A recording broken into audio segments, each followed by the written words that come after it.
أعوذ بالله من الشيطان الرجيم. بسم الله الرحمن الرحيم.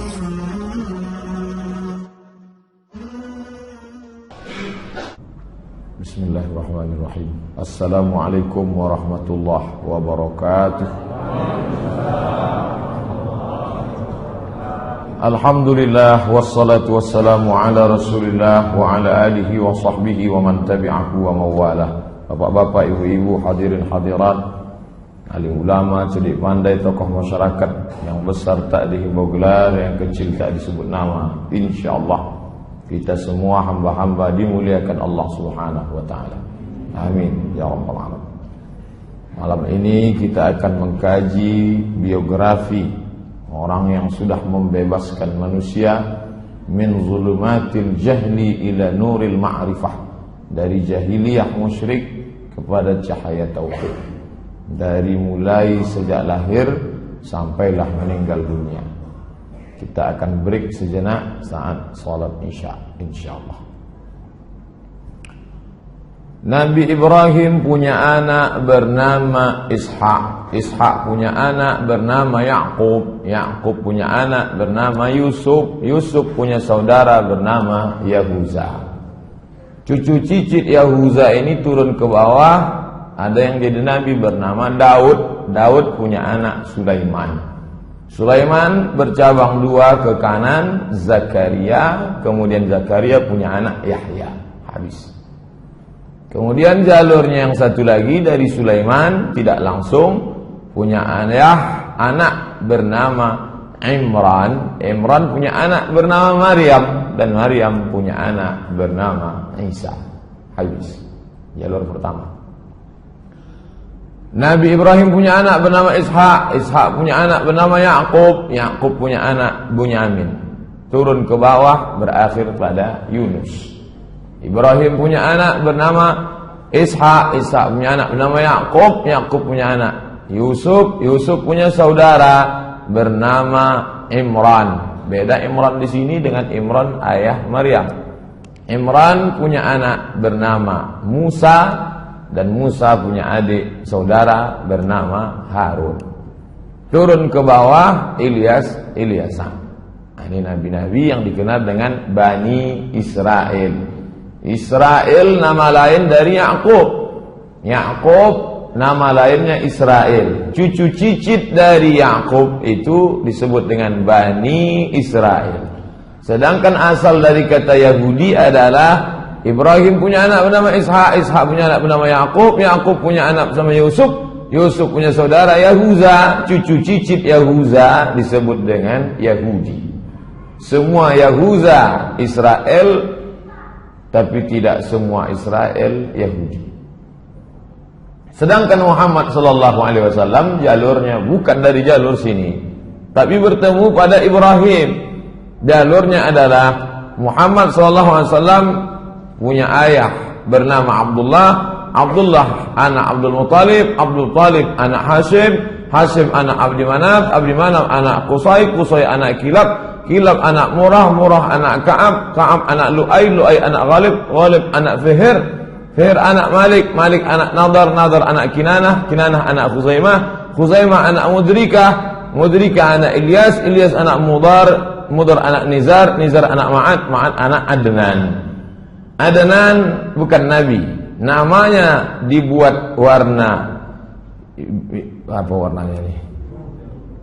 Adnan karena nasab yang sahih disebutkan nabi hanya sampai pada Adnan.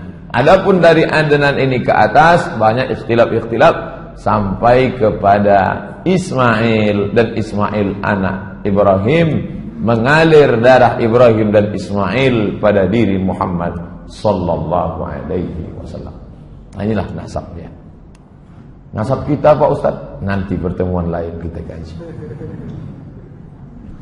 Pada subuh hari Isnin 12 Rabiul Awal menurut riwayat yang masyhur. Kalau ada nanti ustadz lain ceramah 9 Rabiul Awal, itu dia pakai dari kitab Ar-Rahiq Al-Maktum.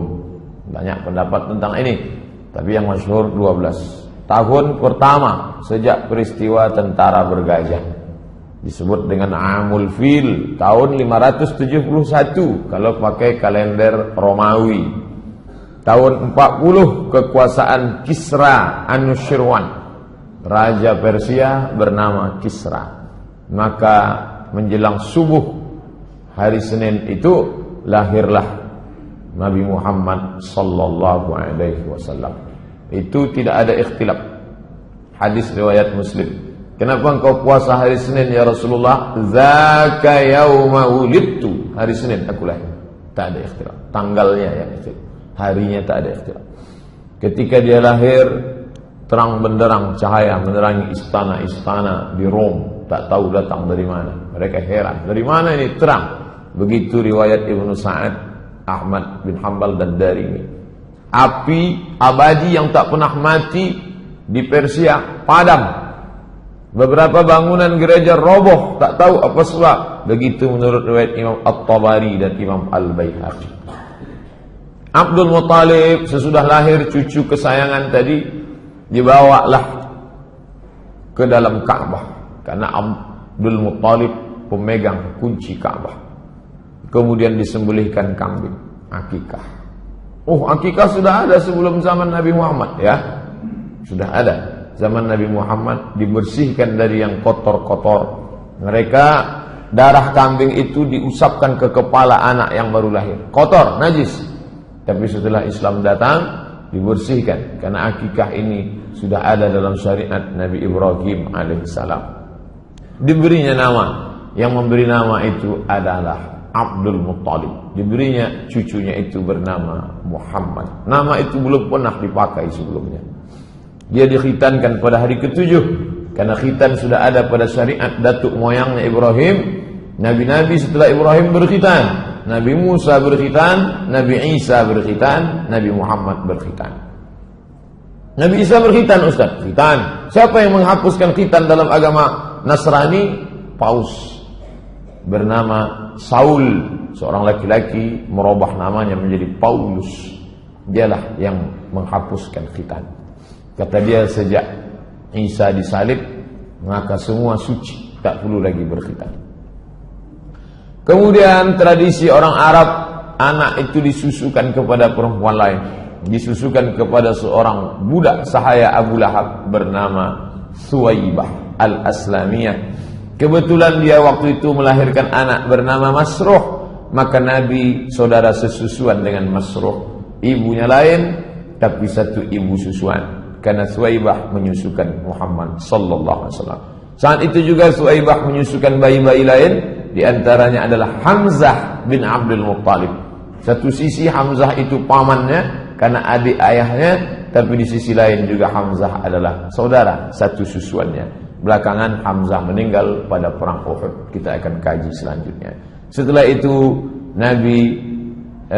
itu ada saudara susuannya lagi, yaitu Abu Salamah ibnu Abdul Asad Al-Makhzumi. Lanjut, umur 4 tahun. Kenapa Ustaz melompat langsung? Kita ambil peristiwa penting-penting. Pada umur 4 tahun, saat itu dia sedang berada di kampung Bani Sa'ad. Maka pada saat itu Jibril alaihissalam datang. Saat Nabi sedang yal'abu ma'al ghilman. Nabi sedang main-main dengan anak-anak lain.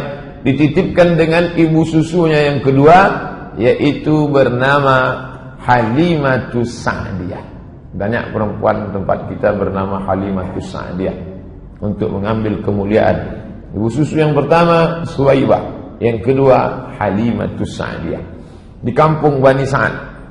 Ketika dia sedang main dengan anak-anak yang lain, tiba-tiba Jibril alaihissalam menarik tangan Nabi Muhammad, membuatnya pingsan, membelah dadanya, mengeluarkan jantungnya, kemudian dicuci. Inilah pertama kali dibedah oleh malaikat Jibril alaihissalam. Lalu kemudian anak-anak ini mengadu ke rumah.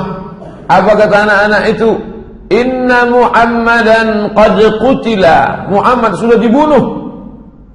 Anak-anak itu melihat, lari pulang ke rumah Ibu Halimah Sa'diyah, Muhammad sudah dibunuh. Lalu mereka datang lagi dan mereka lihat wajah Nabi SAW berubah raut wajahnya, lalu mutaghayyirul laun, berubah raut wajahnya. Lalu kemudian Anas yang meriwayatkan hadis ini, Anas bin Malik berkata, wa qad kuntu ara athara dzalikal miqyad fi sadrihi.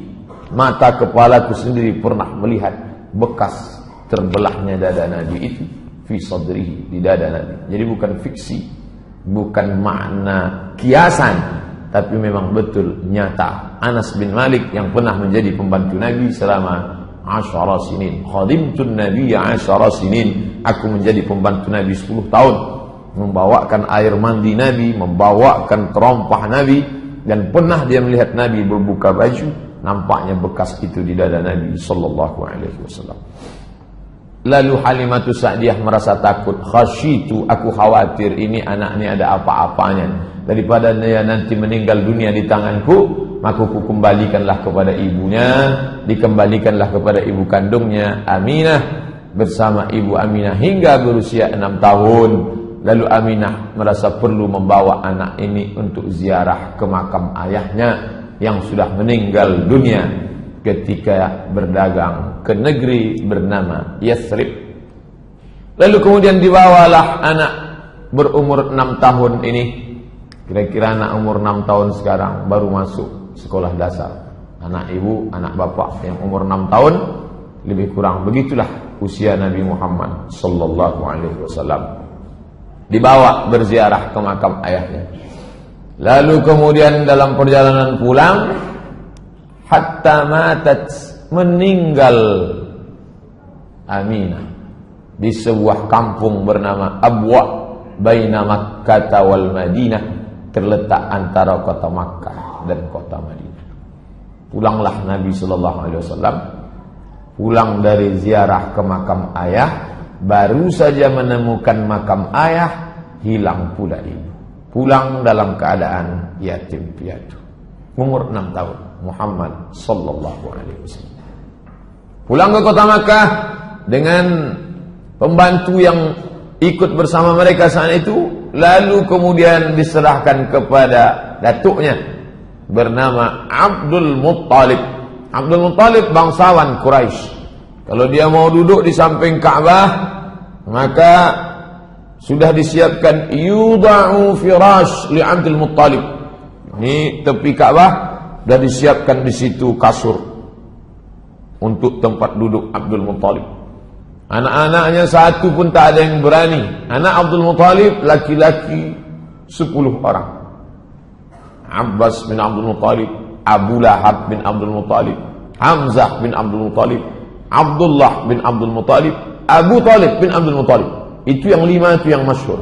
Abu Lahab kafir masuk neraka, Hamzah masuk Islam, Abu Talib ayah Ali bin Abi Talib, Abbas bin Abu Talib ayah Abdullah bin Abbas, dan ayah Nabi Muhammad SAW. Adapun yang 5 lagi tidak masyhur, 5 perempuan. Satu pun anak laki-laki ini tak berani duduk di situ. Tapi kalau sudah datang Nabi Muhammad SAW, duduk Nabi di kasur itu bebas, cucu kesayangan. Bapak yang sudah punya cucu bisa membayangkan cucu enak saja duduk memegang kepala datuk karena ayahnya sudah meninggal dunia. Dan ketika Nabi Muhammad duduk di atas kasur itu, paman-pamannya menariknya. Lalu kemudian apa kata Abu Abdul Muttalib? Kata Abdul Muttalib, da'u, biarkan ibni hadza, anakku ini, biarkan dia. Wallahi, demi Allah, inna lahu lasya'nan, sesungguhnya nanti cucuku ini punya kedudukan yang luar biasa. Mungkin batinnya sudah melihat. Inna lahu lasya'nan.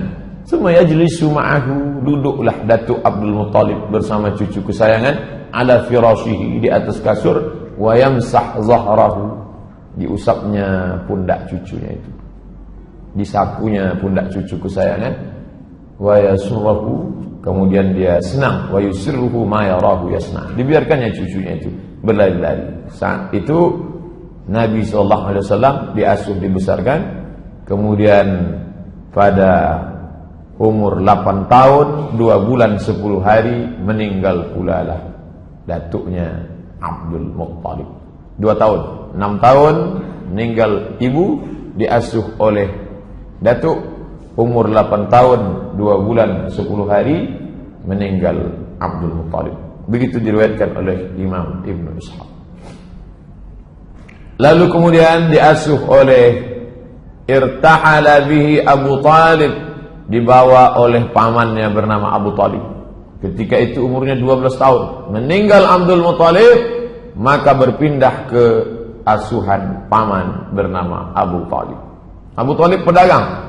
Li'ilafi Quraisy, perjalanan orang Quraisy, ilafihim rihlatasy syita'i was-shayb. Musim dingin syita, mereka pergi ke Yaman. Musim panas, mereka pergi ke negeri Syam. Dalam perjalanan itu sampai mereka ke sebuah negeri bernama Busra.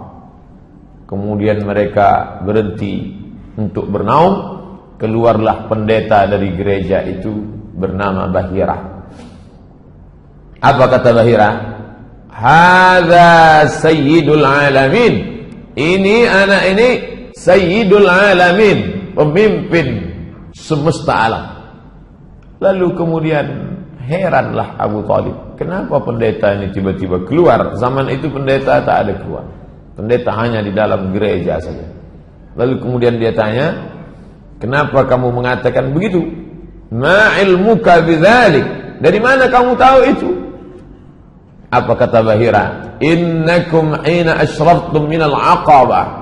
Ketika kamu tadi berada di atas bukit mau turun ke bawah, aku melihat lam yabqa hajarun wala syajarun illa kharra sajida. Semua pokok kayu dan batu-batu bersimpuh sujud. Wala yasjudani illa linabiyyin. Itu pokok kayu dan batu tidak sujud kecuali hanya kepada Nabi. Wa inni a'rifuhu bi khatimin nubuwah. Aku mengetahui itu dari khatim, stempel kenabian.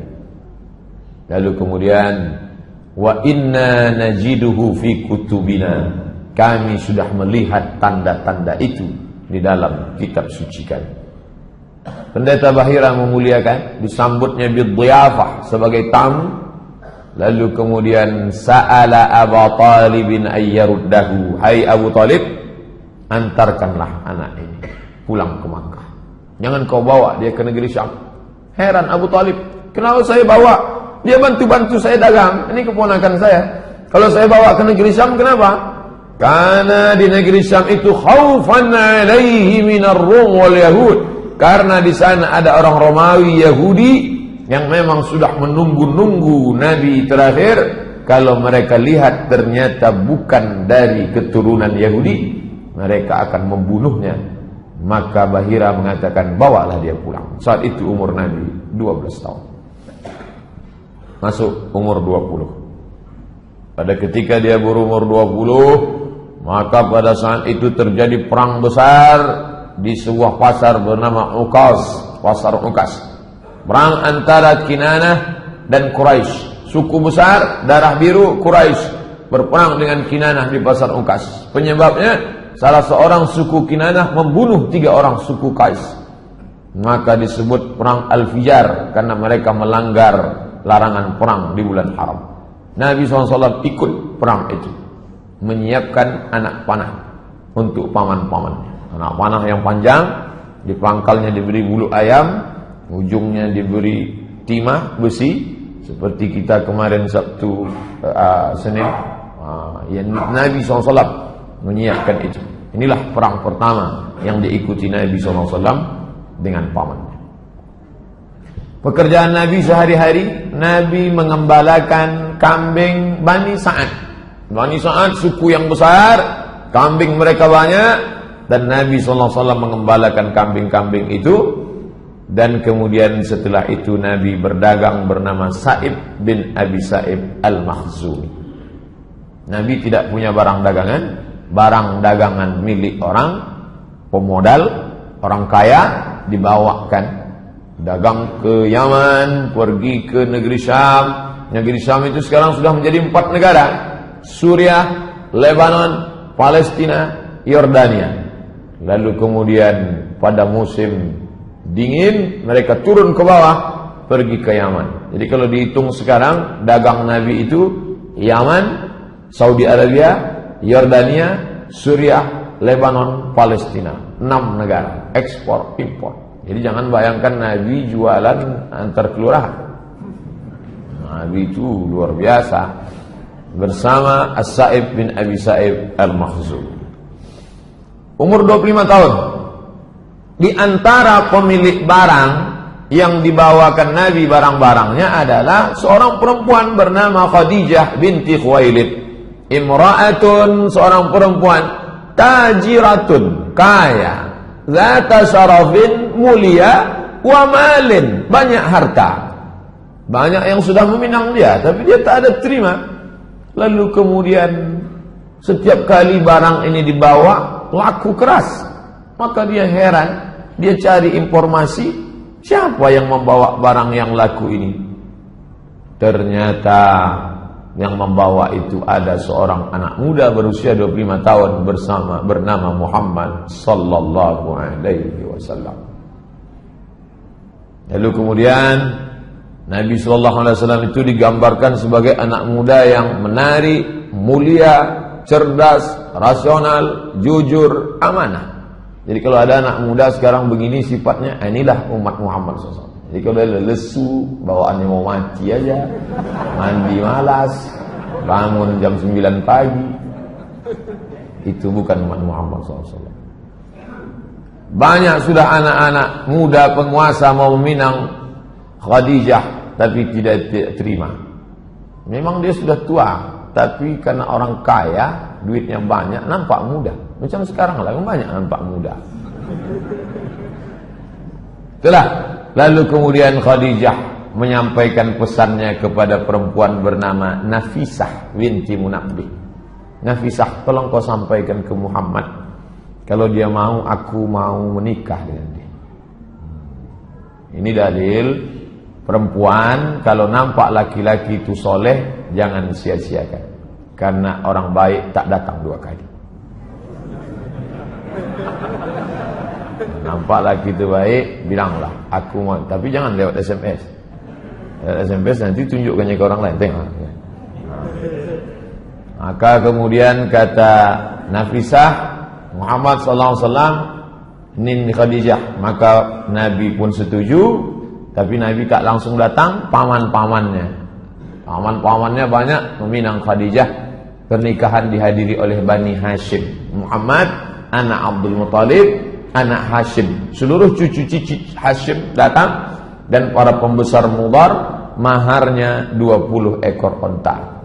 1 ekor onta paling murah 30 juta, kali 20 sama dengan 600 juta. 600 juta itu 3 biji eras. Jadi jangan bayangkan Nabi Muhammad itu miskin, susah, melarat. Itu Nabi, bukan Muhammad yang saya kenal. Itu Muhammad yang dari Kulim, yang dari Panam. Muhammad sallallahu alaihi wasallam ngalam ni kita lihat bagaimana dia menikah. 20 bakarah, 20 ekor. Nabi Muhammad sallallahu alaihi wasallam monogami, 1 istri bersama Khadijah. Anak-anaknya yang pertama Al-Qasim, maka dia dipanggil ya Abul Qasim, Abu Qasim, Bapak Qasim Muhammad. Yang kedua Zainab, Ruqayyah, Ummu Kulthum, Fatimah yang menikah dengan Sayyidina Ali. Setelah Fatimah lahir lagi anak laki-laki namanya Abdullah. Itu yang dipanggil dengan Thayyib dan Tahir. Semua meninggal ketika Nabi masih hidup kecuali Fatimah. 6 bulan sesudah Nabi meninggal barulah meninggal Fatimah. Umur tubuh 35 tahun. 10 tahun sesudah itu terjadi renovasi Ka'bah. Jadi renovasi Ka'bah, orang Arab ni hobi berkelahi.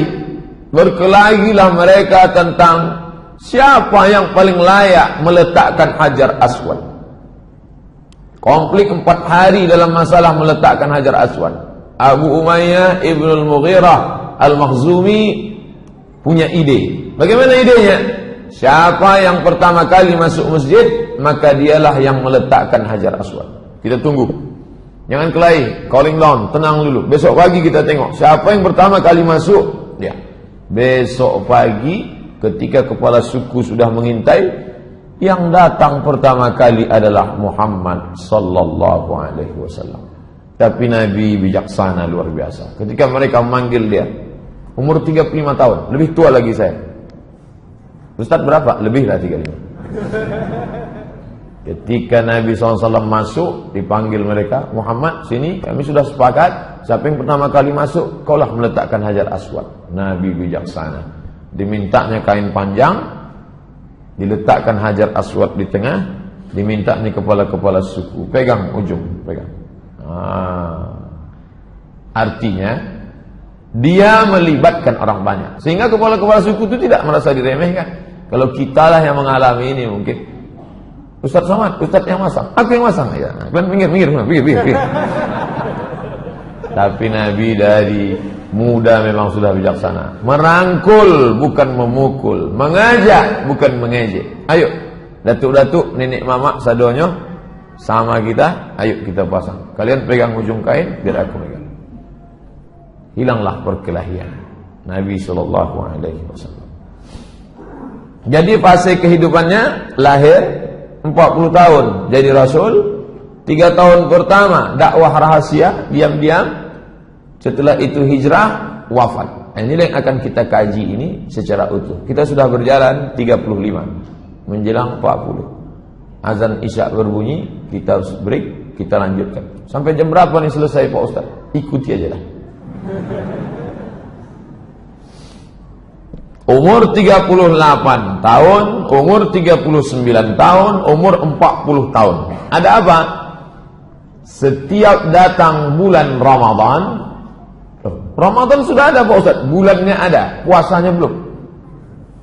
Muharram, Safar, Rabiul Awal, Rabiul Akhir, bulan itu sudah ada, tapi ibadah yang mengisinya belum ada. Nah, pada bulan Ramadan Nabi naik ke atas.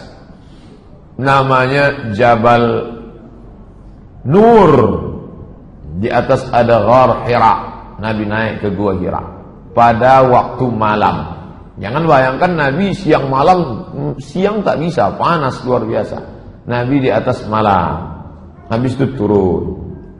Umur 38 sekali, 1 bulan total. Turun lagi. Umur 39 naik lagi dia ke atas. Tak ada kejadian apa-apa. Umur 40 barulah terjadi kejadian yang luar biasa. Bagaimana tiba-tiba ada makhluk yang dia tidak tahu entah apa namanya. Makhluk itu kemudian memeluk dia erat, mengatakan, "Iqra, baca." Kata dia, "Ma'ana biqari." Aku tak bisa membaca. "Ma'ana biqari." Aku tak bisa membaca. Apa yang mesti ku baca? Sampai 3 kali. Sampai akhirnya makhluk itu membaca, "Iqra bismi rabbikal ladzi khalaqa. Khalaqal insana min 'alaqin. Iqra wa rabbukal akramul ladzi 'allama bil qalam. 'Allamal insana ma lam ya'lam." Turun Nabi dalam keadaan menggigil ketakutan, lalu kemudian zammiluni, selimuti aku. Lalu kemudian Khadijah menyelimuti dia. Dia cerita tentang ini, Khadijah menenangkan dia. Itu bukan apa-apa, tidak mungkin, karena engkau orangnya baik, menyambung silaturahim. Tapi aku akan bertanya kepada saudaraku Waraqah bin Naufal. Waraqah bin Naufal berdialog panjang. Dalam dialog itu kata Waraqah bin Naufal, menurut kitab yang aku baca, Waraqah bin Naufal membaca kitab Taurat, kitab Injil. Menurut kitab yang ku baca, maka yang datang kepada Muhammad itu adalah namus, malaikat yang pernah datang kepada Musa, yang pernah datang kepada Isa. Sebelum itu dia pernah datang kepada Ibrahim.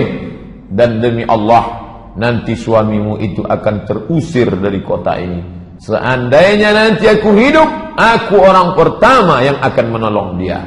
Kata Waraqah bin Naufal. Tenang batin Nabi, tenang fisik Nabi. Yang menenangkan itu adalah Khadijah. Nabi berumur 40 tahun. Umur 41, umur 42, umur 43. Disitulah dakwah sir, sembunyi, diam-diam. Perempuan pertama kali yang masuk Islam Khadijah binti Khuwailid. Jadi kalau ada orang bertanya mana lebih mulia, laki-laki apa perempuan, cukuplah perempuan mendapatkan keutamaan, karena perempuan pertama kali yang beriman kepada Muhammad sallallahu alaihi wasallam. Budak hamba sahaya yang pertama kali beriman Zaid bin Harithah. Budak, sampai-sampai mereka menyebutnya Zaid bin Muhammad, Zaid bin Muhammad. Turun ayat, "Ma kana Muhammadun aba ahadin min rijalikum." Muhammad bukan ayah kamu, walakin Rasulullah, dia Rasul utusan Allah, anak angkat Nabi. Anak laki-laki yang pertama beriman Ali bin Abi Thalib. Jarak umur Nabi dengan Ali 30 tahun. Jadi kalau waktu itu Nabi umurnya 40, maka umur Ali bin Abi Thalib 30 tahun. Pria dewasa yang pertama kali masuk Islam Abu Bakar Siddiq. Jarak dia dengan Nabi 2 tahun. Nabi 40, Abu Bakar 38. Bapak yang berumur 38 saat itu menjadi Abu Bakar Siddiq. Yang berumur 10 tahun saat itu menjadi Ali bin Abi Thalib. Berumur 55 tahun Khadijah. Saat itu umur Khadijah 55 tahun. Utsman bin Affan berumur 35 tahun. Zubair ibn Awam, Abdurrahman ibn Auf, Sa'ad bin Abi Waqqas, Talhah bin Ubaidillah. Umar mana? Umar belum, belakangan. 41, 42, 43 dakwah secara rahasia. Person to person, dakwah fardiyah. Tabligh akbar seperti ini tak bisa dilaksanakan. Abu Jahal, Abu Lahab, Abu Talib, Abu Sufyan sudah mengintai, tak bisa. Makanya kalau ada yang tak datang malam ini, dia takut ditangkap oleh Abu Jahal. Kau kenapa tak pernah datang pengajian ke masjid? Aku masih 3 tahun pertama, 41, 42, 43. Kita masih rahasia. Belum bisa kita tabligh akbar. Umur 44 tahun, ini tak ada tawar-menawar, dakwah mesti terang-terangan. Nabi mengundang para pembesar Bani Hashim. Muhammad anak Abdullah, Abdullah anak Abdul Muttalib, Abdul Muttalib anak Hashim, cucu cicit Hashim diundangnya semua, paman-paman dia. Dan anak Abdul Muttalib, semua berjumlah 45 orang. Nabi Muhammad naik ke atas bukit Safa, kumpulkannya semua paman-pamannya, lalu dia tanyakan kepada mereka, seandainya ku katakan di belakang bukit Safa ini, di belakang bukit Safa ada bukit besar Jabal Abi Qubais. Jabal Abi Qubais itu sekarang dipotong, ada istana Raja Fahad di atas. Seandainya ku katakan di belakang bukit besar ini ada pasukan yang akan menyerang kita, apakah kalian percaya? Kami percaya ya Muhammad. Sadaqnaka, kami percaya. Kenapa? Karena dari kecil pun kami sudah memanggil engkau Al-Amin. Tak pernah bohong, tak pernah tipu, tak pernah dusta. Seandainya ku katakan bahwa aku adalah Nabi dan aku sudah menerima wahyu dari Allah, apakah kalian percaya? Disitulah Abu Lahab marah. Tabban laka ya Muhammad, celakalah kau wahai Muhammad. Tabbat yada Abi Lahabin wa tabba, ma aghna anhu maluhu wa ma kasaba, sayasla naran dhata lahab, wa imra'atuhu hammalatal hatab, fi jidha hablum min masad. Jadi kalau begitu berapa tahun Abu Lahab itu sayang kepada Nabi Muhammad SAW? 44 tahun. 63 tahun, 44 itu sayang. Sisanya itu baru benci, peperangan, permusuhan yang luar biasa. Umur 44 sampai umur 53, disitulah rintangan mulai datang. Jamaah haji dihadang, tak boleh mendengarkan dakwah Muhammad. Jamaah haji, haji sudah ada Pak? Udah. Abu Jahal, Abu Lahab itu haji Abu Lahab. Cuman tak ditulis. Seandainya ditulis tabbat yada haji Abi Lahab wa tab. Itu haji-haji semua itu. Makanya kalau ada Pak Ustadz berat kami ke masjid ini, tak disokong oleh tokoh masyarakat haji ini. Haji Abu Jahal itu. Haji Abu Jahal. Nabi SAW diejek, ditertawakan, dibunuh karakter Nabi dengan kata-kata apa? Sahir, tukang sihir. Majnun, gila. Kadzab, pembohong. Asatirul awalin, dongeng nenek moyang. Pertama, tembak karakternya. Jangan bunuh orangnya, bunuh karakternya. Masyarakat dihadang untuk mendengarkan dakwah dengan isu-isu, dari muncul siksaan fisik. Ini keempat cara ini terjadi pada dai-dai sekarang. Orang tak boleh dengar pengajian, diembargo, karakter sifat dibunuh, isu tak mempan, baru fisik. Paman Utsman bin Affan digulung dengan tikar, tikarnya dari anyaman tepung, anyaman pohon korma, digulung, diikat, digantung, dihidupkan api di bawah. Kenapa tak langsung dibunuh saja? Kalau dibunuh selesai, siksa, teror. Alhamdulillahirabbil alamin wassalatu wassalamu ala asyrafil anbiya wal mursalin wa ala alihi wa sahbihi wa man tabi'ahu ila yaumil. Ini menunjukkan ketika Nabi itu jadi soleh baik untuk dirinya sendiri, orang tak marah. 40 tahun dia tidak minum khamar, 40 tahun dia tidak nyembah berhala, 40 tahun dia tidak berzina, orang tak marah, orang suka. Ketika dia berdakwah diam-diam 3 tahun, orang tak marah. Tapi begitu identitas kita sudah kelihatan, di situ orang marah. Bunuh karakter, tak mempan. Apa boleh buat? Teror fisik. Paman Utsman bin Affan digulung dengan tikar anyaman dari daun korma, dibakar di bawah. Oh, bagaimana rasanya panasnya. Jadi makanya mengapa mereka itu sayang dengan imannya? Karena imannya itu diperjuangkan. Kita hampir tak pernah mengalami siksaan. Tak pernah mengalami siksaan. Mus'ab bin Umair tidak diberi makan dan minum oleh ibunya, diusir dari rumah. Jadi kalau ada adik-adik ikut pengajian remaja masjid, ibunya marah, kamu jangan ikut ngaji, teroris tuh. Jangan ikut pengajian, ISIS tuh. Nah, itu nasibnya sama dengan Mus'ab bin Umair. Mudah-mudahan maknya dapat hidayah. Kalau tak dapat, mati cepat. Suhaib bin Sinan Ar-Rumi disiksa sampai hilang ingatan. Gimana ceritanya itu berat sampai ingatan itu bisa hilang? Itu dialami oleh Suhaib Ibn Sinan Ar-Rumi. Rumi artinya dia orang Romawi, bukan orang Arab. Orang Romawi yang merantau ke Makkah. Bilal bin Abi Rabah disiksa dengan batu, diletakkan di perutnya, diikat dengan tali, diserahkan kepada anak-anak kecil di Madinah sebagai permainan, ditarik ke sana kemari. Berkulit hitam, budak hamba saya, miskin susah. Ammar bin Yasir disiksa satu keluarga. Ammar nama ayahnya Yasir, nama emaknya Sumayyah. Sumayyah meninggal sebagai syahid, ditombak oleh Abu Jahal tepat di jantungnya. Perempuan pertama mati syahid. Nabi tak bisa menolong. Nabi lewat di depan rumahnya, apa kata Nabi? Sabran ya ala Yasir. Sabarlah wahai keluarga Yasir, inna mau'idakumul jannah. Kalian dijamin masuk surga. Abu Fukaihah dijemur, dipanas terik, diikat dengan rantai besi sampai hilang ingatan. Panas luar biasa. Kita di Arab Saudi tidak boleh kalau tak pakai payung, tidak boleh panas langsung. Ingat manasik haji, karena dehidrasi segala macam. Kok bisa hilang ingatan? Cairan kurang. Ingat. Khabbab ibn al-Arth disiksa dengan api. Zinnirah disiksa dengan sampai buta, hilang ingatan. Umur 44 sampai umur 55 teror bukan terhadap Nabi lagi.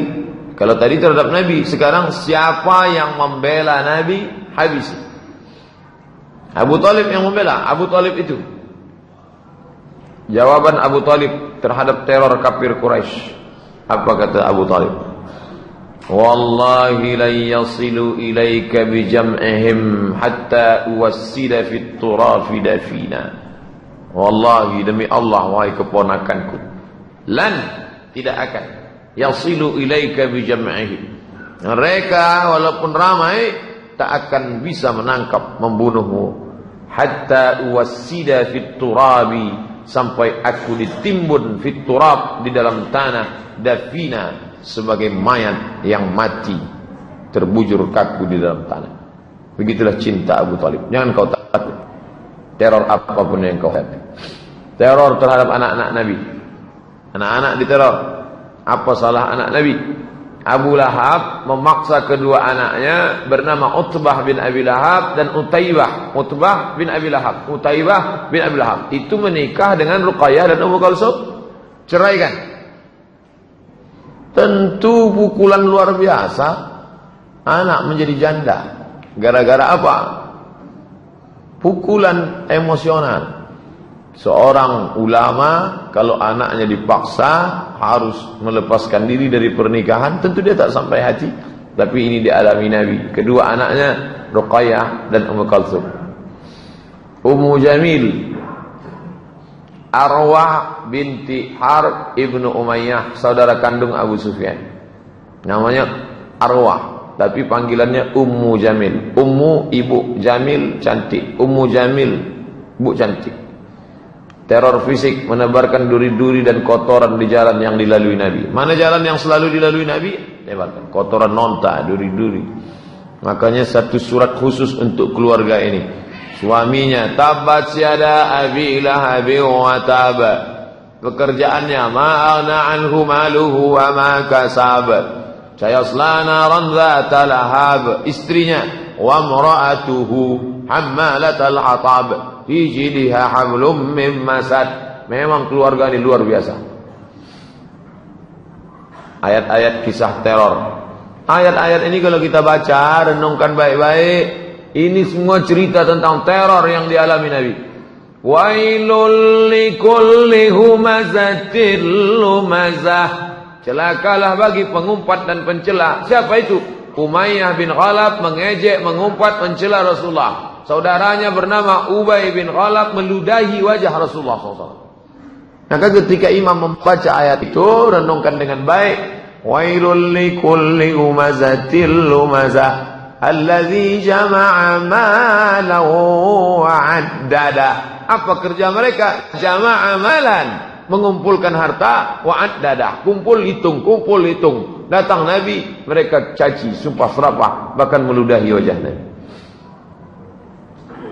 ولا تطع كل حلاف مهين هماز مشاء بنميم مناع للخير معتد أثيم عتل بعد ذلك زنيم. 9 sifat Al-Aqnas Ibnu Syarik Al-Thaqafi. Itu kronologisnya, ada orangnya semua itu. Apa arti ayat ini? Banyak mencela, pergi ke sana kemari menyebar fitnah. Zaman dulu orang kalau menyebar fitnah masuk rumah ini, fitnah masuk. Sekarang enggak, share. Twitter, BBM, WhatsApp, Facebook. Andai mereka ini dulu hidup zaman sekarang, banyak paketnya ini, 5 giga, 8 giga. Banyak menghalangi orang buat baik. Siapa mau buat baik? Siapa mau masuk Islam? Halangi. Melampau. Tengok sistem kerjanya pas gaya kerja Ahokers. Ini otak-otaknya semua. Ini semua ada. Zaman berganti, musim berubah. Tokoh-tokoh yang membela Islam bunuh karakternya. Apakah ada tokoh itu yang anaknya? Mungkin ada, kita tak mengerti. Mereka tak pernah mengadu. Tokoh-tokoh Islam itu hanya mengadu kepada Allah Subhanahu wa taala. Fala saddaqa wala shalla. Mereka tak mau percaya dan tak mau salat. Siapa itu yang dimaksud? Abu Jahal. Mendengarkan bacaan Quran tapi tak mau percaya. Kalau ada orang salat dihalanginya. Pernah Nabi salat di samping Ka'bah, diajaknya anak-anak muda, cekik kepala, bungkup pakai kain hitam, diikat, disiramkan kotoran onta. Fala saddaqa wala shalla.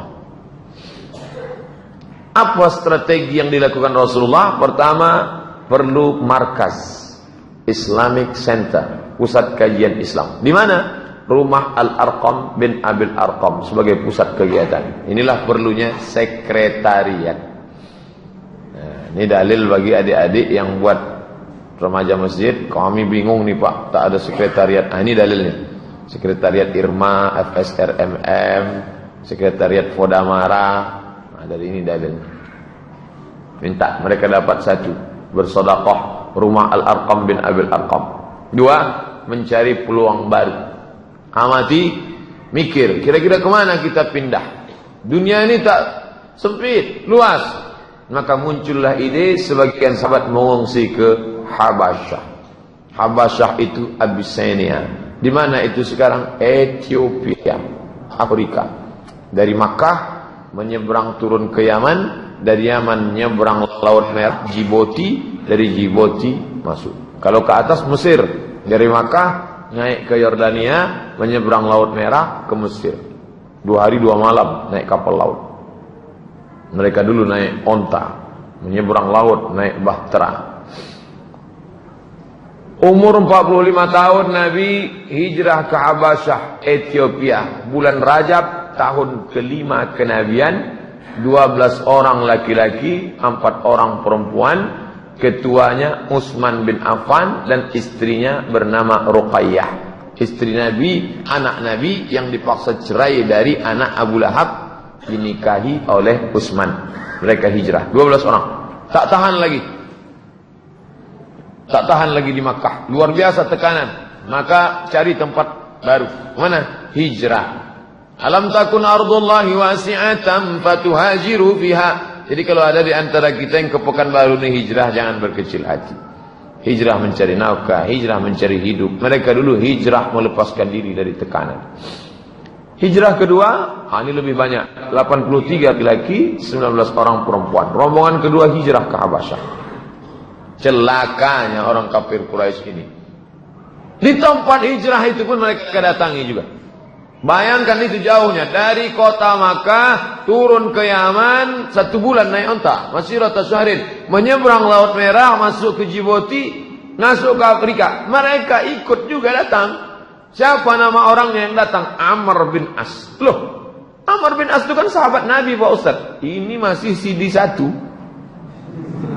Belum masuk Islam dia. Amr bin As nanti belakangan masuk Islam.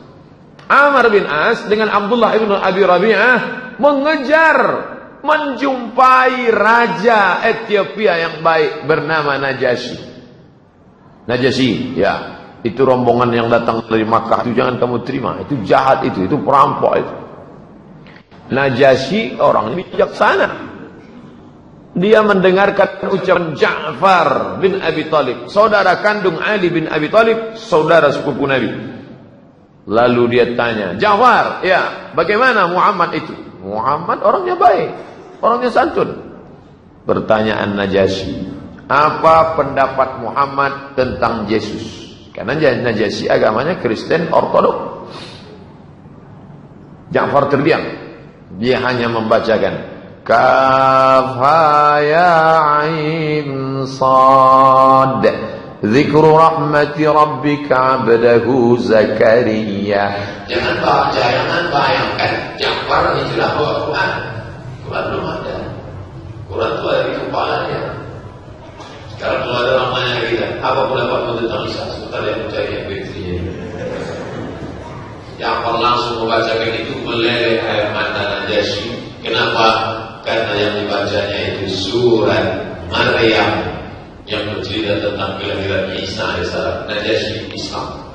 Mana dalil Ustaz Najasyi Islam? Ketika Najasyi meninggal, Nabi salat jenazah, tapi jenazahnya tak ada.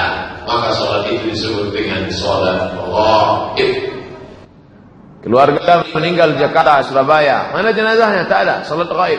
Apa dalil salat ghaib? Nabi salat ghaib ketika Najasyi meninggal dunia. Salat ghaib hanya ditujukan orang Muslim. Najasyi masuk Islam.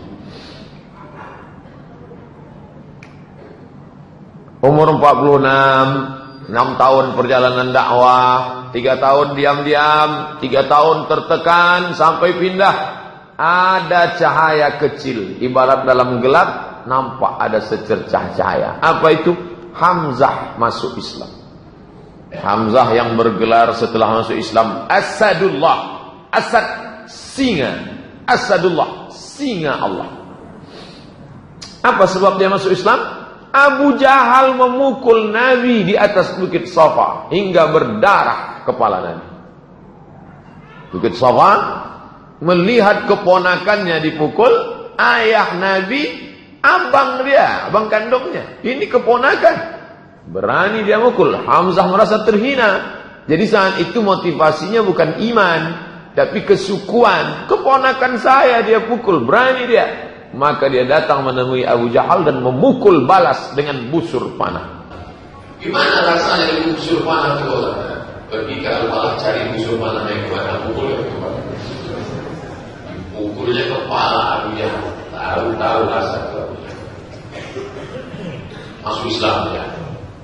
Makin terang lagi cahaya. Tahun umur Nabi 46, cahaya datang, ditambah lagi cahaya yang terang benderang. Bulan Zulhijjah tahun ke-6, Umar bin Khattab masuk Islam. Jadi Umar agak terlambat sedikit dari Utsman, Ali dan Abu Bakar. Umar bin Khattab masuk Islam, gembira semua. Nabi berdoa, Allahumma a'izzal Islam bi Umarain. Ya Allah, tolong Islam ini supaya masuk Islam 2 Umar. Umar yang mana? Umar bin Khattab dengan Umar bin Hisham.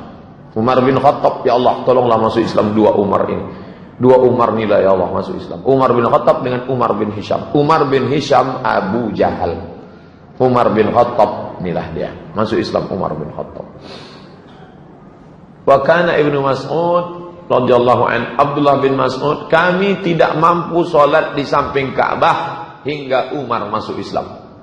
Selama 6 tahun kami tak sanggup sholat di samping Ka'bah. Sholat di rumah. Nah, jadi kalau ada jamaah sini tak pernah ke masjid, itu sebelum Umar bin Khattab masuk Islam. Kenapa kau tak ke masjid? Umar bin Khattab belum masuk Islam. Setelah Umar bin Khattab masuk Islam, barulah mereka berani sholat ke masjid. Kenapa? Karena kepala preman sudah masuk Islam. Umar bin Khattab kekar pemenang juara gulat setiap tahun di pasar Ukas, juara bertahan. Baca Quran, tak ada orang berani baca Quran dengan suara keras sebelum Umar bin Khattab masuk Islam. Setelah Umar bin Khattab masuk Islam, berani mereka. 2 sekali dalam tahun itu, Hamzah dengan Umar ibn Khattab. Akhirnya pertolongan itu datang.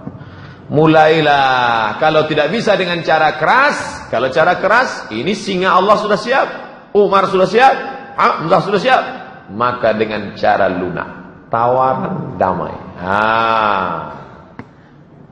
Cerita berganti, musim berubah. Dari dulu sampai sekarang cara itu begitu saja. Isu, teror, kalau tak mempan, tawaran. Mahkota, harta, wanita. Al-Aswad bin Abdul Muttalib bin Aswad bin Abdul Uzza, Al-Walid bin Mughirah, Umayyah bin Khalaf, As bin Abi Sami mengajak beribadah. Muhammad, kami sudah capek. Jadi gimana? Gimana kalau kita ganti-gantian aja lah. Kami sembah Allah sebulan, habis itu kau sembah Tuhan kami sebulan. Deal or no deal?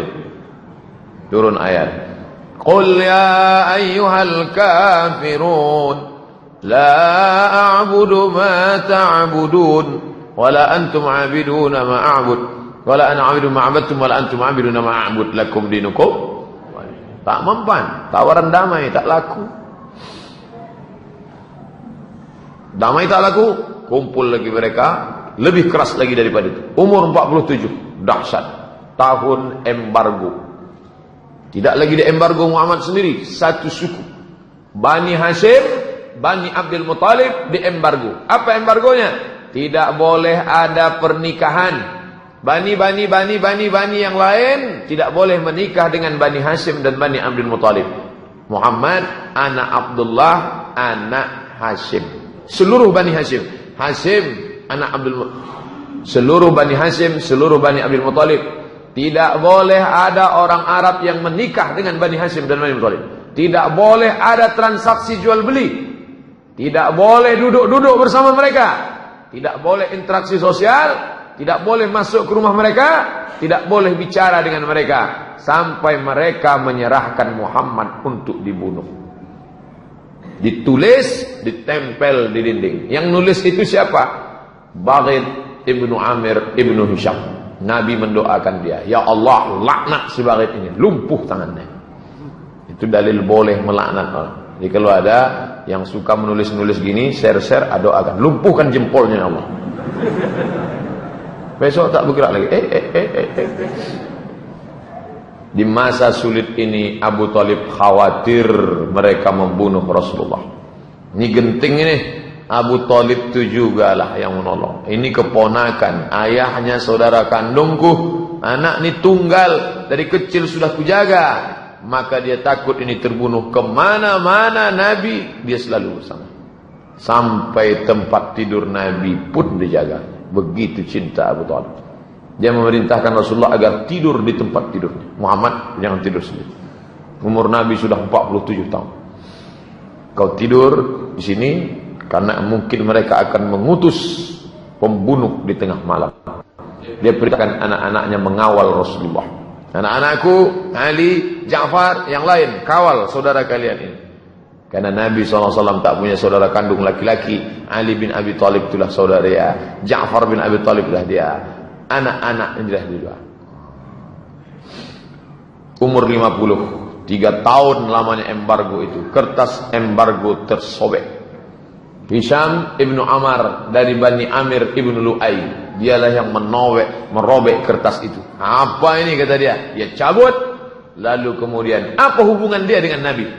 Lagi-lagi hubungan darah. Ibunya bernama Atikah binti Abdul Muttalib. Abdul Muttalib kakeknya Nabi. Berarti kalau begitu makcik Nabi SAW.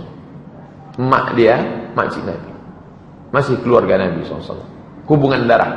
Bangkit emosinya, dia marah, dia cabut itu. Habis embargo, cara lunak lagi. Lobi-lobi kafir musyrik kepada Abu Thalib.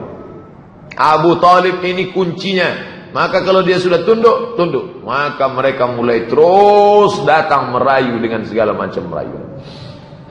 Ternyata ujian sekarang tidak datang dari kafir musyrik, tapi ujian datang dari Allah Subhanahu wa taala. Selama ini kalau susah tempat bergantung Khadijah, tempat mengadu Khadijah. Kalau tak Khadijah, Abu Thalib, Abu Thalib Khadijah. Di saat yang sama kedua-dua tempat bergantung itu patah. Putus. Tak ada lagi tempat mengadu. Kedua tempat berpegang itu patah. Abu Thalib dan Khadijah wafat. Maka tahun itu disebut dengan Amul Huzn, tahun duka cita. Apa hikmah di balik ini? Jangan bergantung kepada manusia. Allah ingin supaya kita hidup ini hanya bergantung kepada Dia. La haula. Bergantung kepada paman, paman mati. Bergantung kepada istri, istri meninggal. Bergantung kepada harta, harta binasa. Bergantunglah kepada Dia. Idza dhaqat 'alaika dunya, kalau sempit dunia maka katakan ya Allah.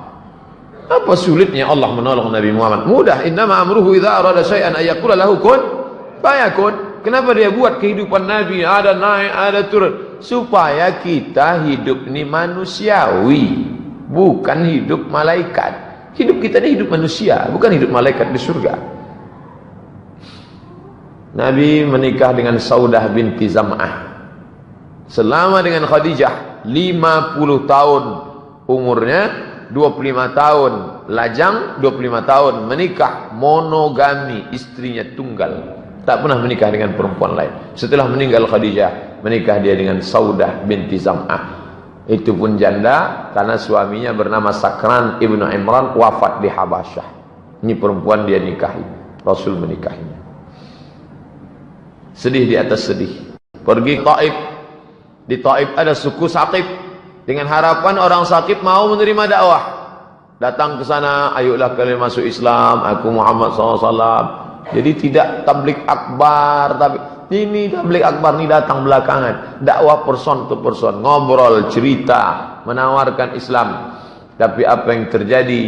Mereka melempar Nabi SAW, mengusir, melempar, dilempar mereka dengan batu, dengan tolang onta, dengan kotoran, dengan duri. Akhirnya meleleh darah dari pelipis Nabi, bersembunyi Nabi di balik bukit. Inilah doa yang dia baca.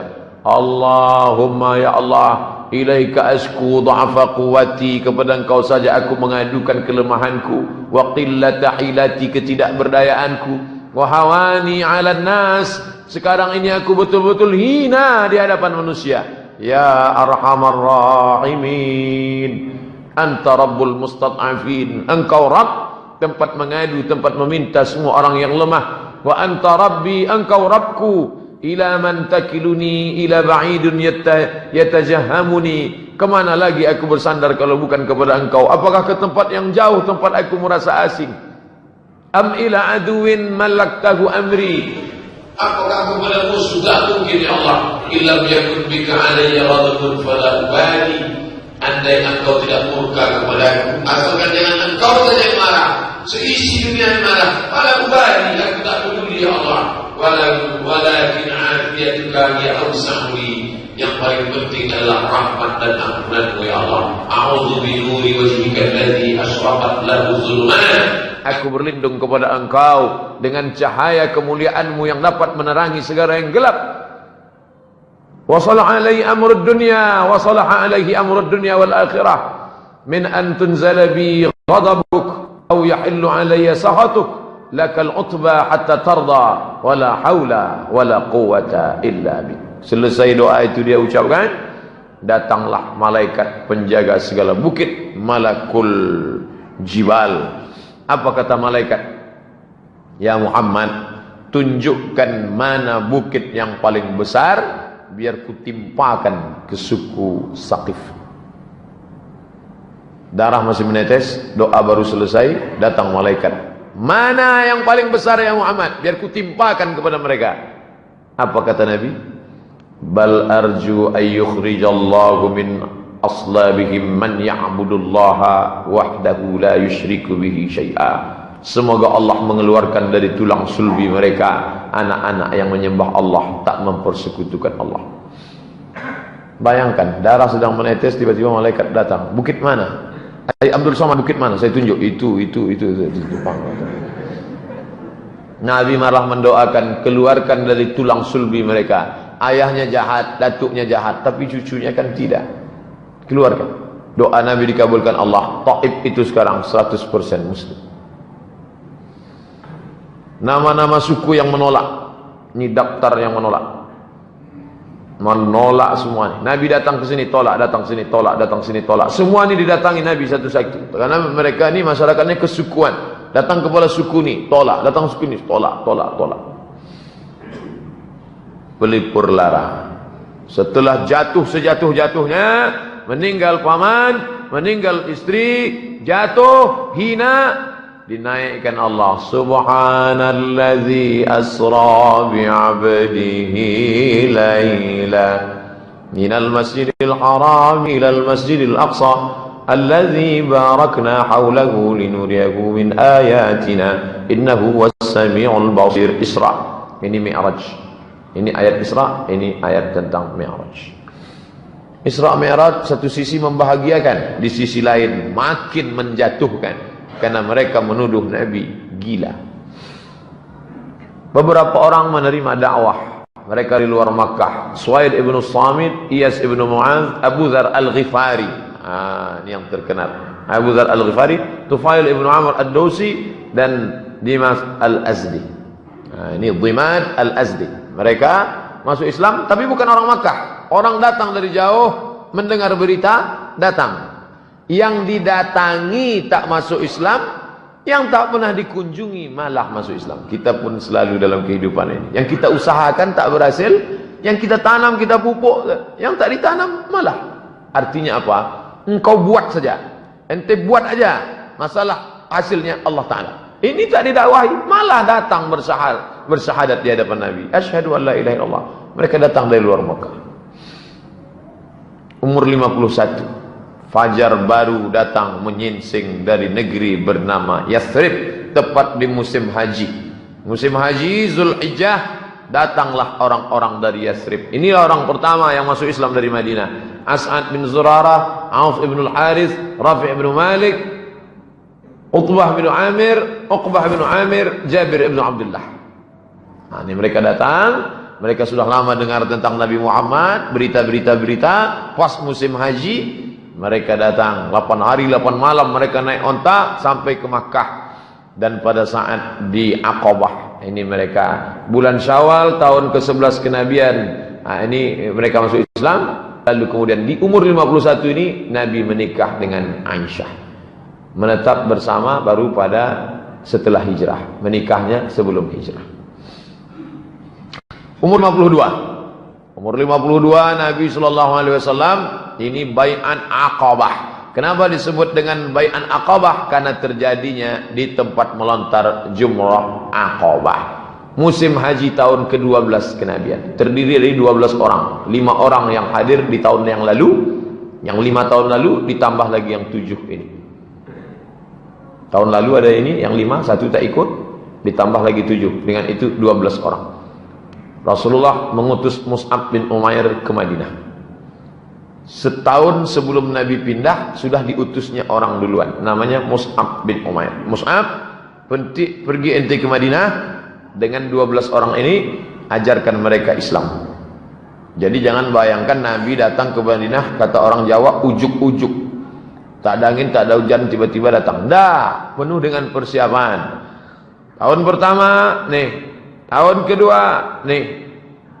Diutus. Ini bunyi teksnya. Ta'alau, sini. Bai'uni, kalian bai'an aku. Ala an tusyriku billahi syai'a. Jangan persekutukan Allah. La tasriqu, jangan mencuri. La tasnu, jangan berzina. La taqtulu auladakum, jangan bunuh anak kamu. La ta'tu bi buhtanin, jangan sebar isu-isu, dan sampai akhir. Nah, ini larangan-larangan, jangan begini, jangan begini. Udah, ini yang disebut dengan bai'at. Sekarang banyak aliran-aliran pakai bai'at.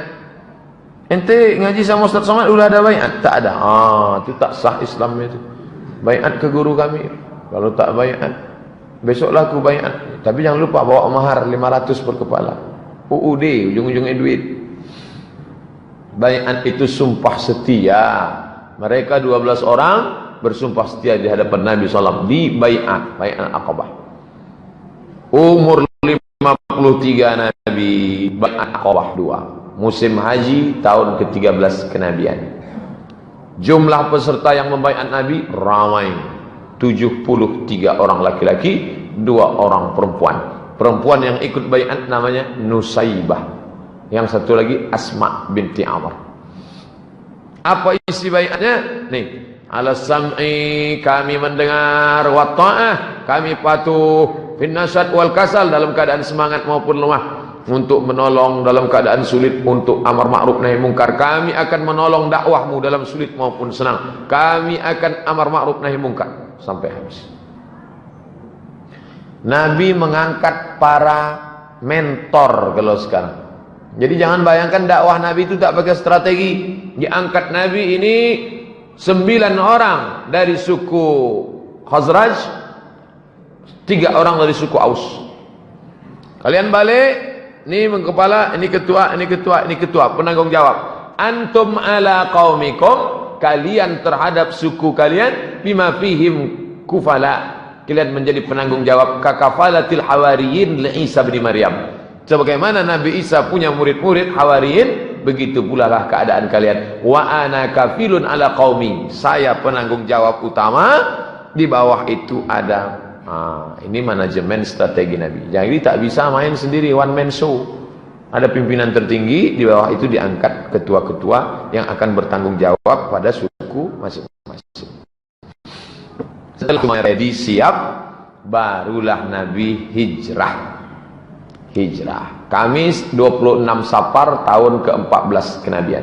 Tepatnya 12 September 622 Masehi, rapat 14 kepala suku di Darun Nadwah. Apa hasil rapatnya? Muhammad harus kita bunuh, habis. Tak ada cerita lagi. Ini sudah kacau ini. Ini sudah hancur Makkah, ini sudah gara-gara dia. Maka dia harus dibunuh. Maka Kamis malam Jumat, Rasul pergi bersama Abu Bakar menginap di Jabal Thawr 3 malam.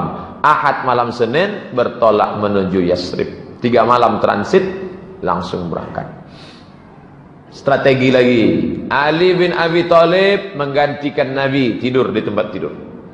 Abu Bakar Siddiq menemani di Jabal Thawr. Asma binti Abi Bakar ngantar makanan. Abdullah bin Abi Bakar bawa berita, update, berita harus diupdate, jangan sampai ketinggalan berita. Amir bin Buhairah gembala kambing, pura-pura gembala kambing di bawah. Kalau ada macam-macam kasih kode abakas. Apa urakit guide penunjuk jalan, job description. Jangan bayangkan hijrah itu langkah kaki kanan bismillah tawakkaltu 'ala Allah la haula wala quwata illa billah kun fayakun terjadilah. Bukan begitu. Ini perlu kita belajar tentang ini. Walaupun agak rusak konsentrasi kita sedikit mencium bau gulai kambing nih. Saya tak dikasih tahu kalau malamnya ada ini. Kalau tahu gini tak saya buat slide ceramah. Bagus ceramahnya tentang akikah aja. Itulah akan datang kalau ngundang saya kasih tahu acaranya apa. Lama saya persiapkan. Umur 54 tahun Nabi pun hijrah. Hari Senin Rabiul Awal 23 September sampailah dia di tempat bernama Quba. Menginap 4 malam di Quba, malam Selasa, malam Rabu, malam Kamis, malam Jumat. Hari Jumat bertolak ke Yathrib, sholat Jumat di kampung Bani Salim. Ini dalil boleh sholat Jumat di tanah lapang walaupun masjid ada dalam keadaan tertentu. Jumat 12 Rabiul Awal 27 September 622 sampai di Yathrib.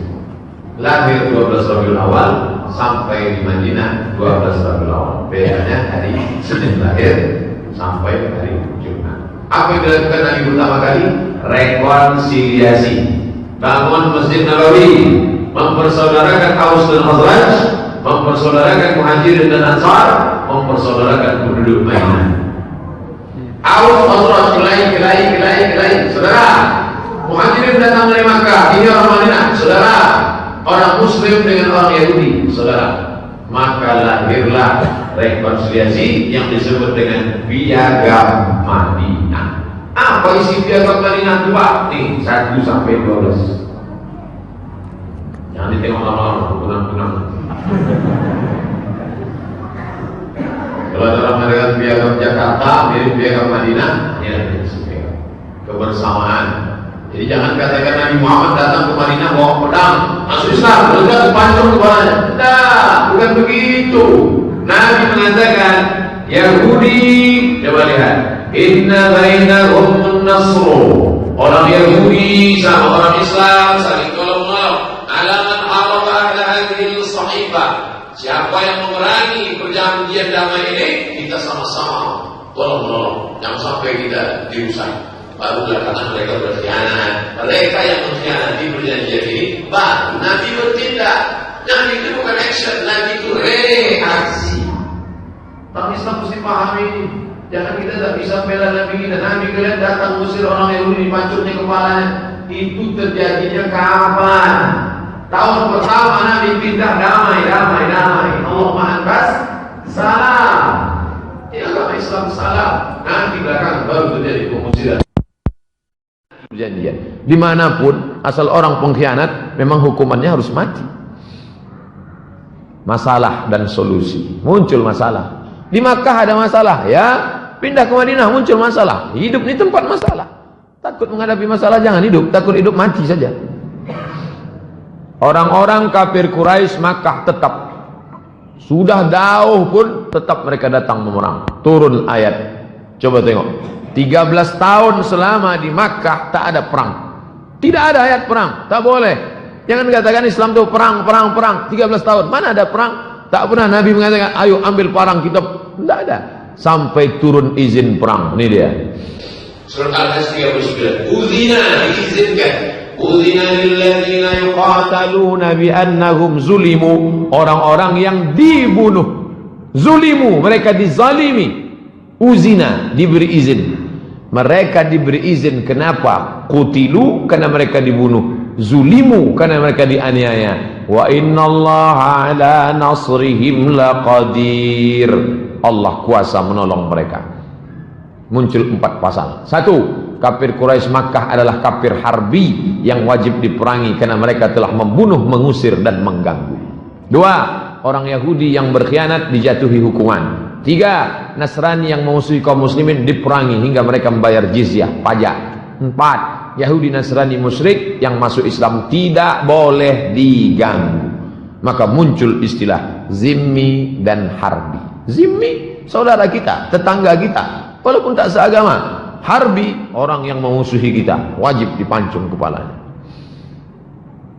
Ini beberapa peperangan sejak diwajibkan perang, jihad. Dakwah dengan jihad bedakan. Muncul perang 1 Ramadan. Ini tahun pertama berada di Madinah, ini perang. Ada yang 30 orang, ada yang 60 orang, ada yang 70 orang, ada yang 200 orang. Ini 200 mulai ramai pasukan Nabi SAW. Tahun kedua, kita mulai urut 1, tahun 2, tahun 3, tahun 4, tahun 5, tahun 6. Tahun kedua hijrah, bulan Safar, perang. Bulan Rabiul Awal, tahun kedua. Perang yang terbesar adalah perang Badar. Wah, ini tahun kedua. Tahun bulan Ramadan, Badar. Ini pelajaran apa? Ramadan bukan bulan tidur. Ramadan adalah bulan jihad. Berapa jumlah kaum muslimin? 313 sampai 319. Hasilnya 50.000 dinar, 1 dinar 4,25 gram, 1 gram emas 4,25 gram, 500 lebih kurang 2 juta. 2 juta kali 50.000 sama dengan 100 M. Tahun kedua itu kaum muslimin mendapatkan harta rampasan perang 100 miliar. Apakah perangnya itu hadiah dari Allah? Pakai strategi. Pertama, berkemah di dekat oase agar mampu menguasai persediaan air. Sahabat angkat tangan, ya Rasulullah, ya, apa ada wahyu di mana kita berkemah? Tak ada wahyu. Kalau gitu kita kemah di sini ya Rasulullah. Supaya apa? Supaya air kita kuasai. Kita sudah menang 1-0. Nanti musuh airnya habis, kemana dia? Oh. 2, keluar dari kemah di awal waktu. Ini Nabi mengajak. Besok pagi-pagi kita keluar. Ini dan perang. Mana matahari terbit? Sana, kita berkemah di sana. Berkemah tempat matahari terbit supaya ketika matahari muncul, mata musuh silau. Sudah menang 2-0. 3, kita mesti tahu jumlah musuh itu berapa. Maka dijaga tempat air. Malam-malam datang kafir musyrik ngambil air. Ditangkap, diinterogasi. Kebetulan yang ngambil air itu kan biasanya tukang masak. Berapa ekor onta kalian potong setiap hari? Tanya dia. Ente yang masak? Iya. Berapa yang kalian potong onta?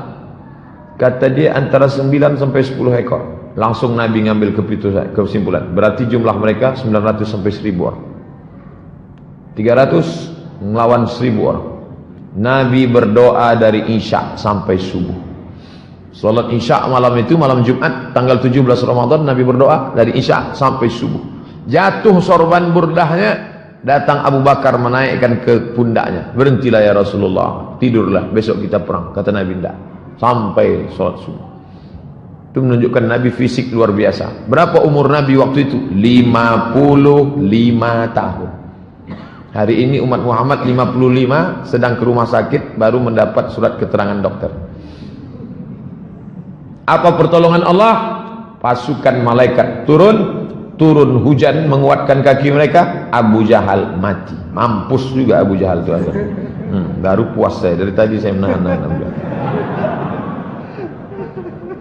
Dah, bulan Syawal tahun kedua, Bani Qainuqa berkhianat.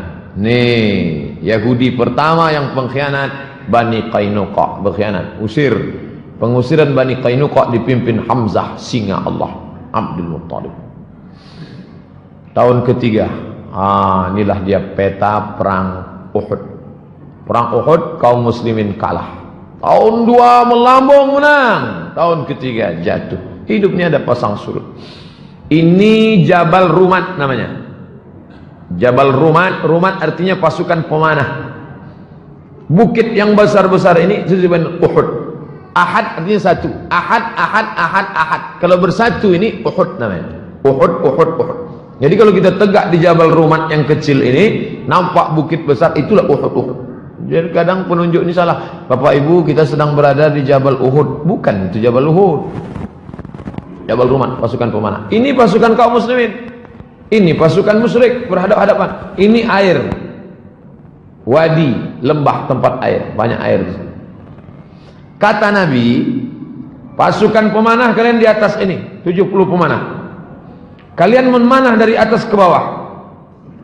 Itu yang kemarin praktik memanah ke bawah. Tidak kuat gitu. Nanti jatuh kemana? Kepada orang kafir. Jatuh, supaya panahnya jatuhnya kemari. Nah, jatuh. Apapun yang terjadi, kalian jangan turun. Kalau aku di bawah ini menang, kalian jangan turun. Kalau aku kalah, kalian jangan turun. Apapun yang terjadi, jangan turun. Ketika pasukan Nabi di bawah menang, pasukan pemanah turun berebut harta rampasan perang. Ketika pasukan pemanah turun, pasukan musyrik berputar dari belakang bukit, memerangi pasukan Islam, meninggal. Disitulah meninggalnya Hamzah bin Abdul Muttalib. Jadi kalau orang pergi umrah paham kisah ini, menangis dia di atas bukit ini. Yang sekarang tak ada nangis.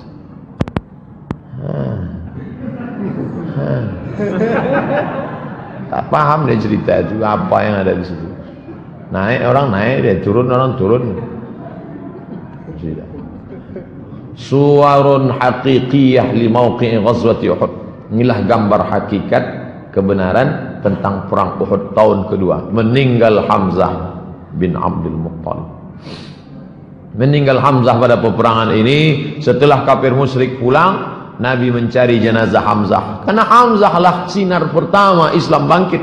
Dia cari makam paman, jenazah pamannya itu, dia tengok telinganya digunting, hidungnya mereka potong, mereka tusuk pakai benang, mereka jadikan buah rantai liontin, jubahnya robek, ditengok rupanya jantungnya sudah hilang, dikunyah oleh Hindun dendam kesumat. Nanti kalau Hamzah mati akan kukunyah. Menangis Nabi, meleleh air mata Nabi, maka dimakamkan di pemakaman ini, makam Sayyidus Syuhada Hamzah bin Abdul Muttalib, meninggal tahun 3. Tahun keempat, Nabi mengirim da'i. Dikirim da'i ke desa tertinggal, dikirim da'i, jatuh duka. Tahun 3 perang Uhud kalah. Tahun 4 da'i dikirim, meninggal da'i yang dikirim itu dibunuh. Itulah Nabi berkunut 1 bulan, kunut nazilah. Kunut subuh sudah ada dari awal. Kata Imam Asy-Syafi'i dalam kitab dari awal kunut subuh sudah ada. Tapi ketika muncul musibah ini, disitulah Nabi menambahkan laknat dalam kunutnya.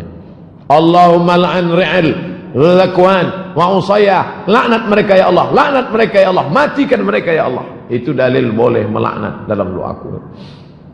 Ditambah lagi Yahudi Bani Nadir berkhianat, sudah 2. Jadi tak serentak Yahudi itu berkhianat. Pengkhianatan pertama Bani Qainuqa, tahun keempat Bani Nadir berkhianat, mereka pun terusir.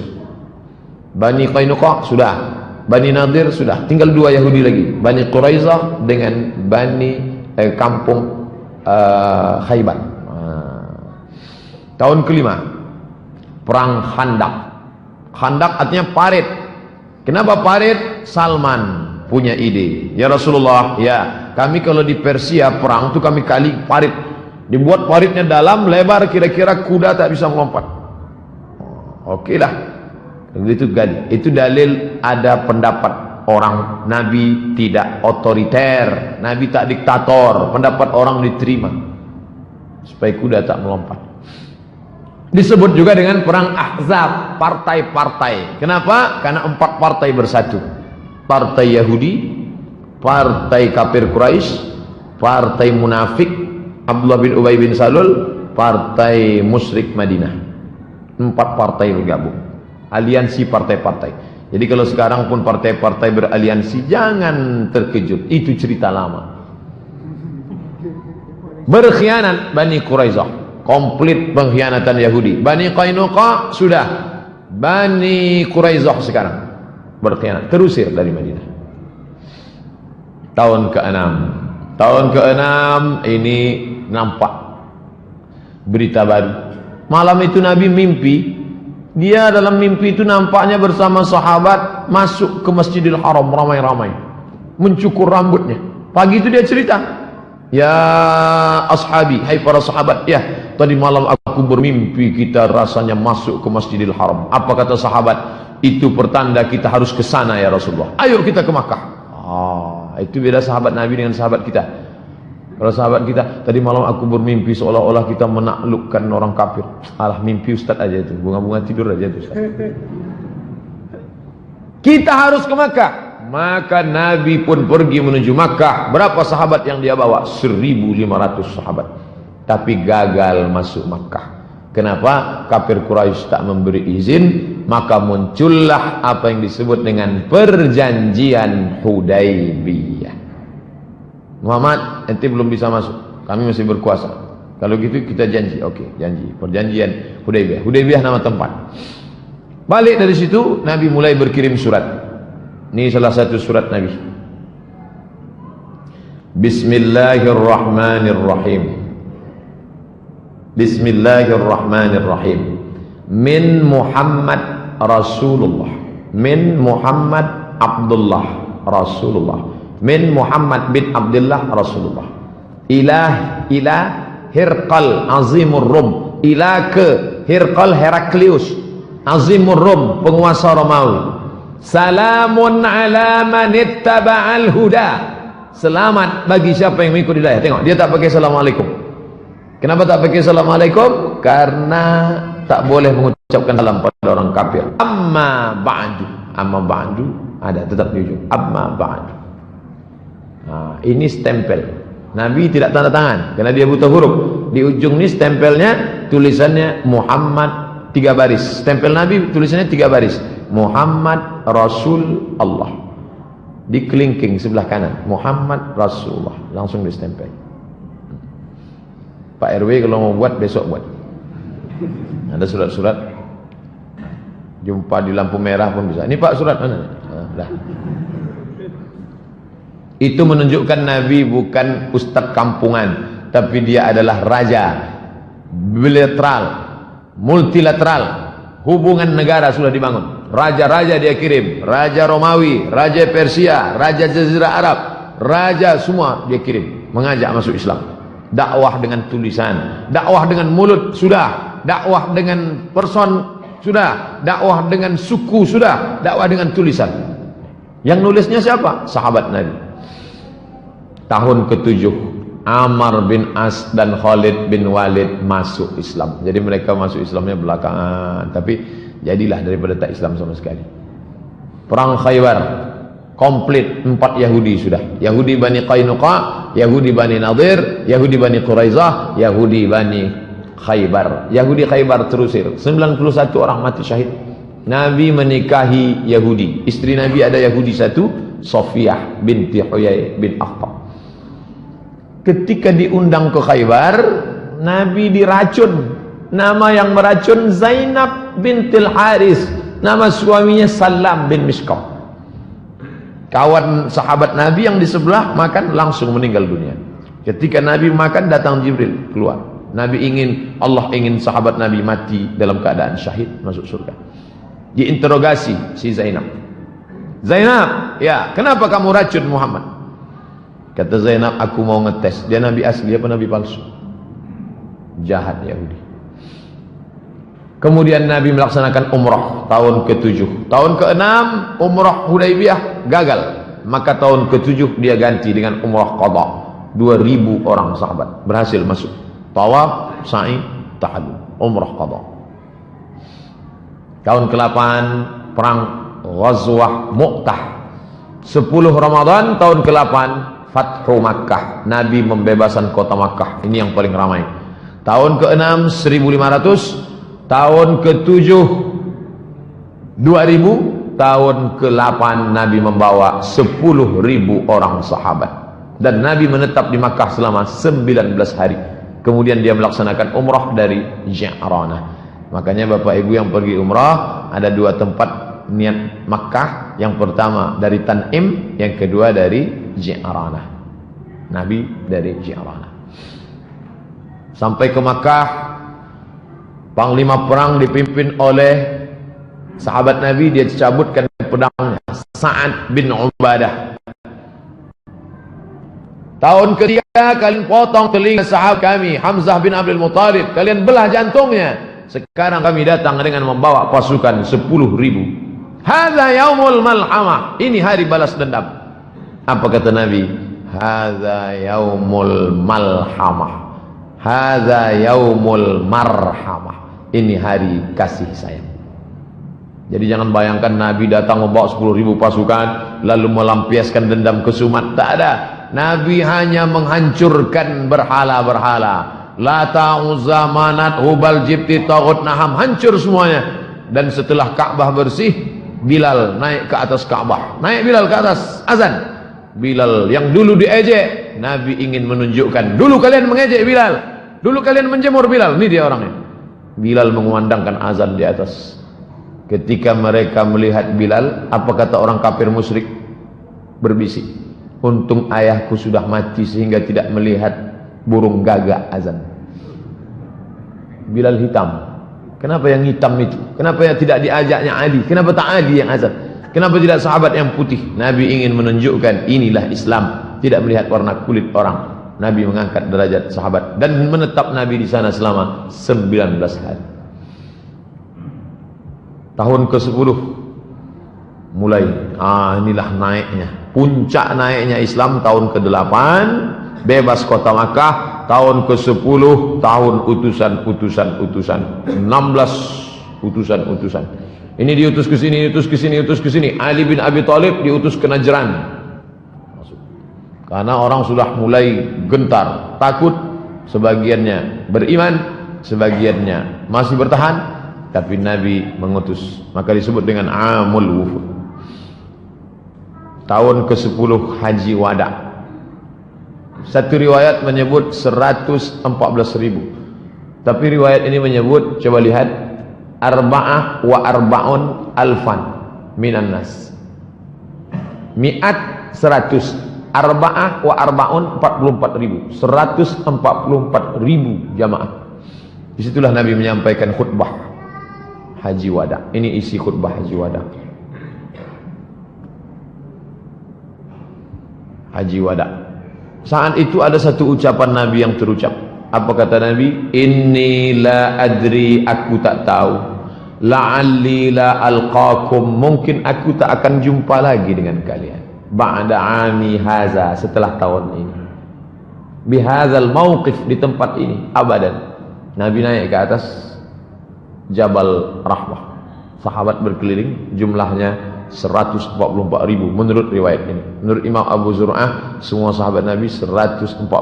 Wallahu a'lam bishawab. Yang jelas mereka banyak.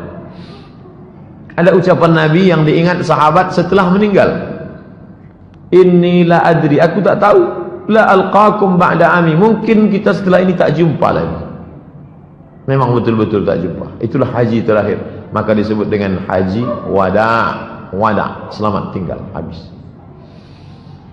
Bulan Safar tahun ke-11 Nabi pergi ke Bukit Uhud.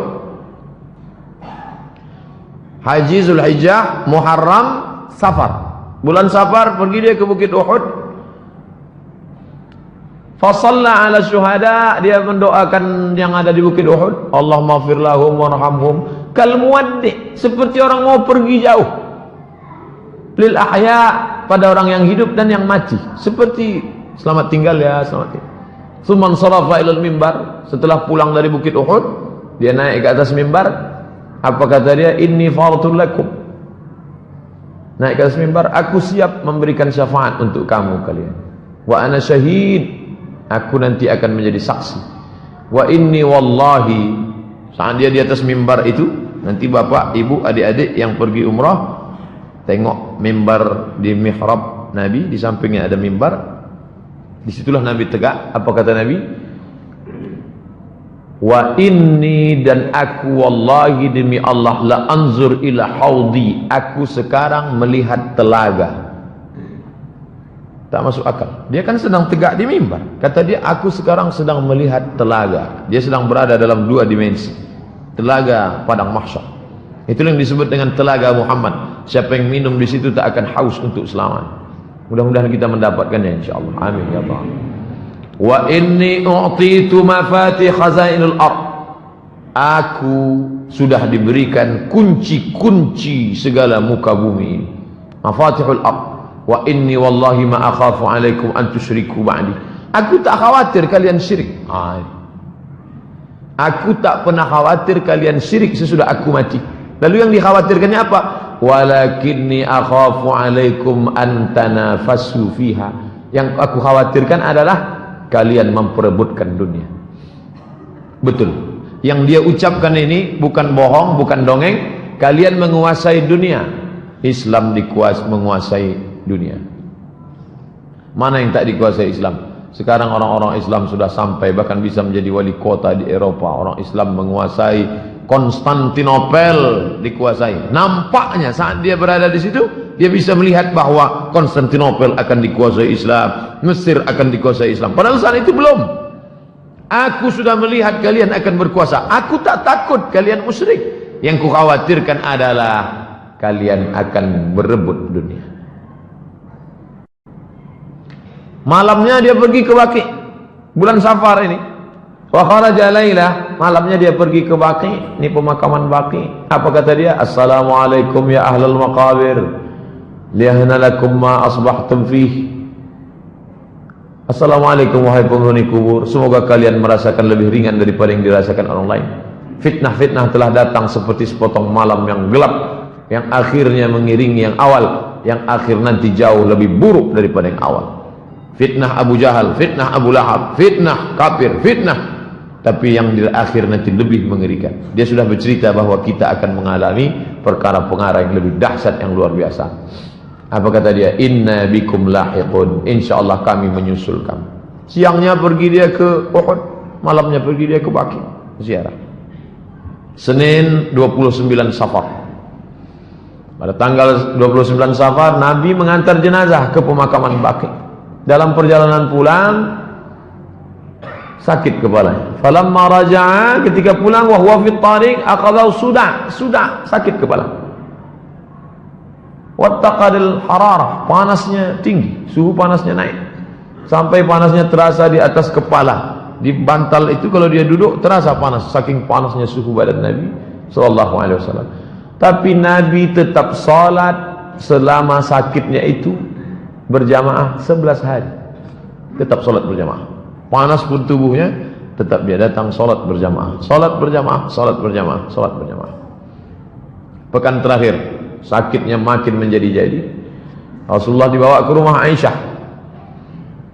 Dibawa ke rumah Aisyah, dipapah oleh Fadl bin Abbas dan Ali bin Abi Thalib. Keduanya sama-sama sepupunya. Fadl anak Abbas, Ali dibopong, dibapah karena dia tak bisa berjalan. Kemudian Aisyah membacakan Al-Falaq, dibacakannya An-Nas, dibacakannya ayat-ayat doa-doa, kemudian ditiupkannya ke tubuh Nabi, kemudian ditiupkan ke tapak tangan Nabi. Itu maka kalau ada keluarga kita sakit, Fatihah, Qul Falaq, Qul Huwallah, Qul Falaq, Qul Nas, tiupkan ke tapak tangan, diusapkan ke wajah, ke kepala, ke badan. Aisyah mengambil tangan Nabi, Aisyah membaca, ditiupkannya ke tapak tangan Nabi untuk mengambil barakah. Roja al-barakah, mengharapkan barakah dari tapak tangan Nabi sallallahu alaihi wasallam. Hari Rabu 7 Rabiul Awal. Suhu panas Nabi makin tinggi. Rasul SAW pingsan. Fastaddal waja' wa ghumiya, dia pingsan. Kemudian ketika dia sadar, dia minta tolong siramkan air. Mereka siramkan 7 qirab, 7 qirbah. Tempat air waktu itu bukan ember, qirbah, kulit kambing yang dijahit diisi air. Siramkan 7 qirbah sampai turun. Kemudian dia keluar dari kamar, keluar dari kamar. Setelah merasa ringan, beliau pergi ke masjid, duduk di atas mimbar. Hari Rabu, Kamis, Jumat, Sabtu, Ahad, Senin. Inilah terakhir dia duduk di atas mimbar. Duduk dia di atas mimbar. Apa kata dia waktu di atas mimbar itu? Inilah yang dia ucapkan. Kata Nabi sallallahu alaihi wasallam, "Ayyuhan nas, wahai manusia, la'anallahu al-yahud wan nasara. La'natullahu al-yahud 'alal yahud wan nasara. La'natullahi 'alal yahud wan nasara." Allah melaknat Yahudi dan Nasrani. Ittakhadhu qubur anbiya'ihim masajid. Karena mereka meratakan kubur nabi-nabi mereka, dibuatkan kuil di atas. Nabi tak ingin makamnya diratakan lalu dijadikan kuil di atas, lalu sholat di atasnya, dan itu tak terwujud sampai sekarang. Adapun yang sekarang makamnya dikasih tembok, tak ada satupun orang yang sujud di atas makam Nabi. Ini dalil yang melarang, tak boleh. Lalu apa kata Nabi? La tattakhidhu qabri wasanan yu'bad. Jangan kalian jadikan kuburku menjadi berhala yang disembah. Jangan kalian jadikan kuburku menjadi berhala yang disembah. Kemudian dia masih tetap di atas mimbar, masih hari Rabu itu. Apa kata Nabi? Man kuntu jaladtu lahu zahran. Siapa yang pundaknya pernah kucambuk. Sahabat sedang duduk semua, 5 hari lagi menjelang meninggal. Man kuntu jaladtu lahu zahran. Siapa yang pundaknya pernah kucambuk, fa hadza zahri, ini pundakku. Falyastaqit minhu, silakan cambuk. Wa man kuntu syatamtu lahu irdan. Siapa yang pernah tersinggung karena cakapku, kasar cakapku, tersinggung perasaannya, waktu aku mau mencambuk kuda, mau mencambuk unta, dia ada di balik, kena pundaknya, sakit, dia tersinggung, dia mau balas. Semua sahabat dia, tak ada satu pun membalas. Balaslah, ini harga diriku, balaslah. Tak ada yang balas. Kemudian Nabi turun dari mimbar, dia salat zuhur. Kemudian setelah itu selesai salat zuhur, dia naik lagi ke atas.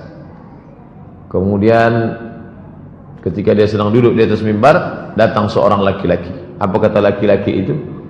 Inna li indaka thalatha darahim. Ya Rasulullah, engkau ada utang 3 dirham. Waktu mencambuk tak ada yang mau mencambuk, tapi masalah duit ingat mereka. Ya Rasulullah, ada utang 3 dirham. Kebetulan Fadl terus bersama Nabi, karena Fadl tempat Nabi. Yang Nabi tak bisa berjalan. Fadl dengan Ali. Apa kata Nabi kepada Fadl? Fadl, idfa' ya Fadl. A'tihi ya Fadl. A'tihi, bayarkan Fadl. Jangan sampai di akhirat. Tengok, Nabi tak ingin mati dalam keadaan berutang. Nabi tak ingin menganiaya orang. 5 hari, Rabu, Kamis, Jumat, Sabtu, Ahad, Senin. Kamis 7 Rabiul Awal. Nabi masih memimpin solat, sakit, panas, demam, tapi masih solat maghrib berjamaah. Waktu itu ayat yang dibacanya solat Al-Mursalat. Saat solat Isya, sakit makin keras. Beliau tak dapat keluar memimpin solat Isya. Habis maghrib, pulang ke rumah. Jarak dari mimbar Nabi ke rumah Nabi 22 meter. Karena dia di kamar Aisyah. 22 meter. Isya dia tak bisa datang.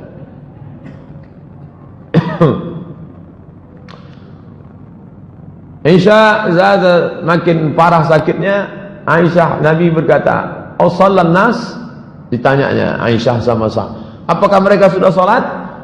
Kata sahabat, "Belum ya Rasulullah." Wa hum yantaziruna. Salat Isya waktu itu sahabat tak salat Isya. Mereka menunggu engkau ya Rasulullah. Da'u lima, tolong ambilkan air. Badannya lemas, dia minta ambilkan air.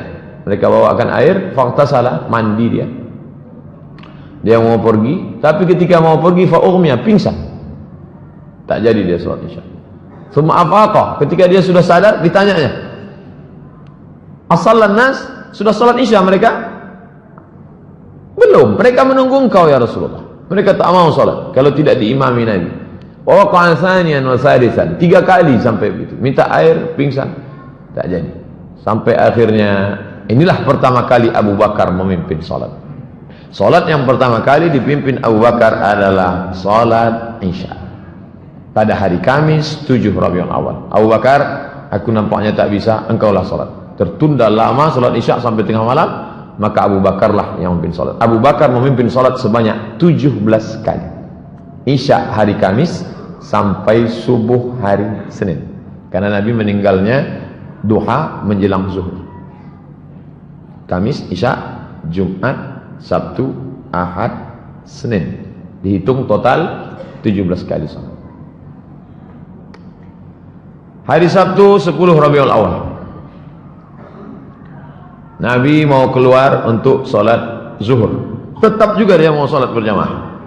Ini salat berjamaah ini memang tak ada tawar menawar. Dari awal salat berjamaah.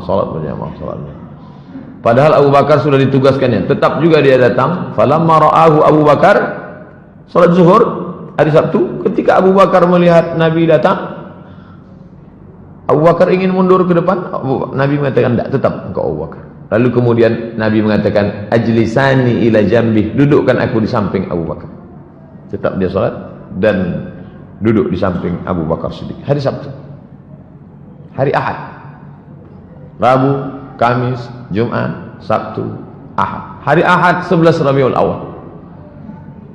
Hari Ahad itu semua di budak-budak hamba saya dibebas ini. Bebas, bebas. Kalian bebas. Tak lagi jadi budak hari ini, bebas. Kemudian ada uang dia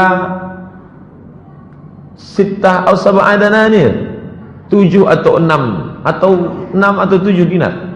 Semua dikasih, diberikannya ke kaum muslimin. Wa wahaba lil muslimin aslihatahu.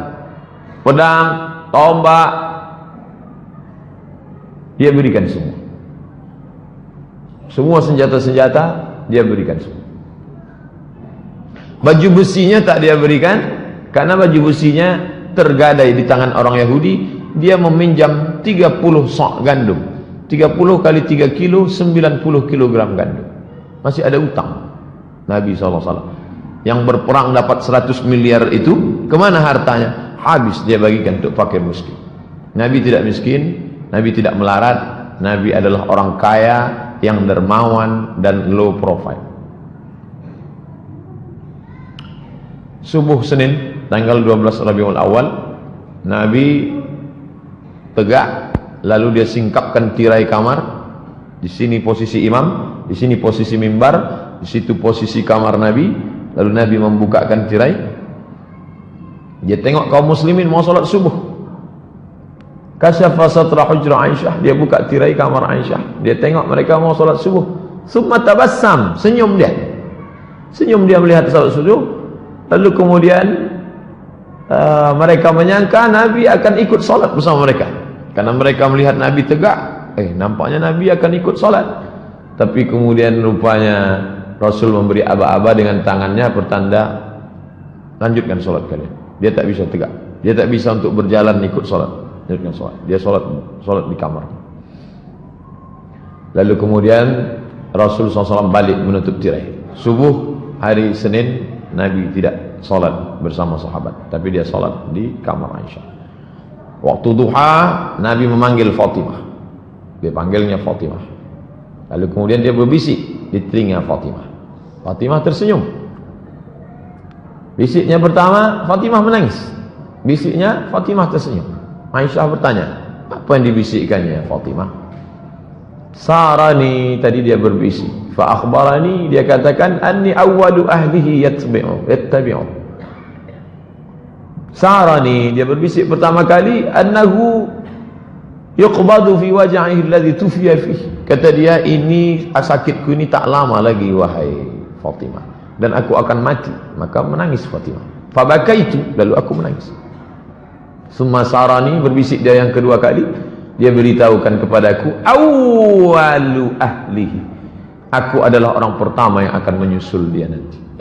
Cakapnya itu betul, karena 6 bulan sesudah ini Fatimah pun meninggal. Jarak antara Nabi dengan Fatimah meninggal 6 bulan. Nanti setelah ini engkau yang akan menyusul. Fadhahiktu, aku pun tersenyum. Kemudian Nabi mengatakan, Fatimah sayyidatu nisa'il alamin. Fatimah, engkau adalah sayyidatu nisa'il alamin, pemimpin semua perempuan di dunia.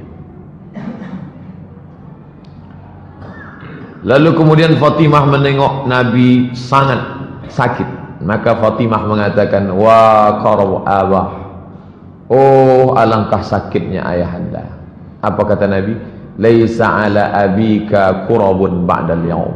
Setelah hari ini tak akan ada sakit lagi Fatimah. Ini hanya sakit yang terakhir Fatimah. Setelah ini tak ada sakit lagi.